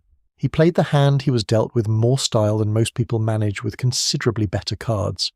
He was charming and violent and loyal and reckless and funny and ultimately, profoundly, unlucky. He was also, in the end, a 21-year-old who should have gone to Mexico. And so the story of Billy the Kid comes to rest, the way all stories eventually do, in the quiet of the night that follows. The town of Lincoln, New Mexico is still there. You can walk its single street in the evening, when the tourists have gone and the light is doing that particular thing that New Mexico light does, in the hour before dark, going golden and then amber, and then something that does not quite have a name. The adobe buildings hold the warmth of the day. The mountains in the distance are the same mountains where Billy hid and where Garrett followed. The Rio Bonito runs quiet behind the old buildings, and the cottonwood trees along its bank move in whatever wind there is. Fort Sumner is there too. The grave with its marker, the word pals in the stone above 3 young men who rode together through some of the most chaotic years the Southwest ever produced. You can stand at that grave on a July night, when the temperature has finally dropped to something comfortable after the heat of the day, and feel the particular quality of silence that desert places have. A silence that is not absence of sound, but presence of space. The enormous sky pressing down on the earth and everything between them going quiet. Billy the Kid rode through that landscape for maybe 4 years, from the time he returned from Arizona in the fall of 1877 to the night in July of 1881 when it ended. He knew every waterhole and every ranch and every trail. He knew the smell of the country in different seasons and the way the storms came down off the mountains and the way the ground looked after rain when the grasses came alive with a green so startling it almost seemed wrong in a place that dry. He was young. Let us not lose that in all the mythology. He was so young. When Pat Garrett shot him, he was the age that most of us were when we were just beginning to figure out who we were and what we wanted from life. He did not have the luxury of that gradual figuring out. His life moved faster than that, pushed by loss and violence and the particular demands of a place and a time that did not offer patience as an option. What remains, after all the films and the novels and the historical debates and the DNA tests and the brushy bill hearings and the everything, is something simpler than any of that. A boy from somewhere, moving westward through poverty, losing his mother, finding a kind of family among men who were themselves lost, fighting on the side that seemed like the right side in a war where both sides were doing terrible things, escaping from jails, dancing at Fort Sumner in the late 1870s with people who genuinely loved him, and dying too young in a dark room in a town that kept his memory alive long after the buildings that contained it had crumbled. The legend of Billy the Kid is America's legend, which means it is large and complicated and not entirely honest and genuinely important. The story of Henry McCarty is smaller and more specific and more true. Both stories are worth knowing. And on a night like this, when the day has been long and the mind is finally slowing, and the distance between the present and the past grows thin the way it does when you are drifting towards sleep, perhaps what matters most is simply that he was real, that he walked on actual ground and breathed actual air and felt the cold of a New Mexico winter and the warmth of the people who welcomed him at Fort Sumner, that his mother loved him, that his friends rode with him, that the landscape held him while it could. The stars over New Mexico are extraordinary. There is very little light pollution in that part of the country, and on a clear night the sky fills with more stars than most of us have ever seen, more than we think is possible, a depth of universe that makes the human scale of everything. The wars over cattle and commerce, the jail escapes, the posses and the pardons and the betrayals seem briefly, mercifully small. Billy the Kid is buried under those stars. The story is told now. Let the night be quiet. Let the desert breathe. Let whatever you have been carrying today set itself down gently. The legend will be there tomorrow. It always is. Sleep well.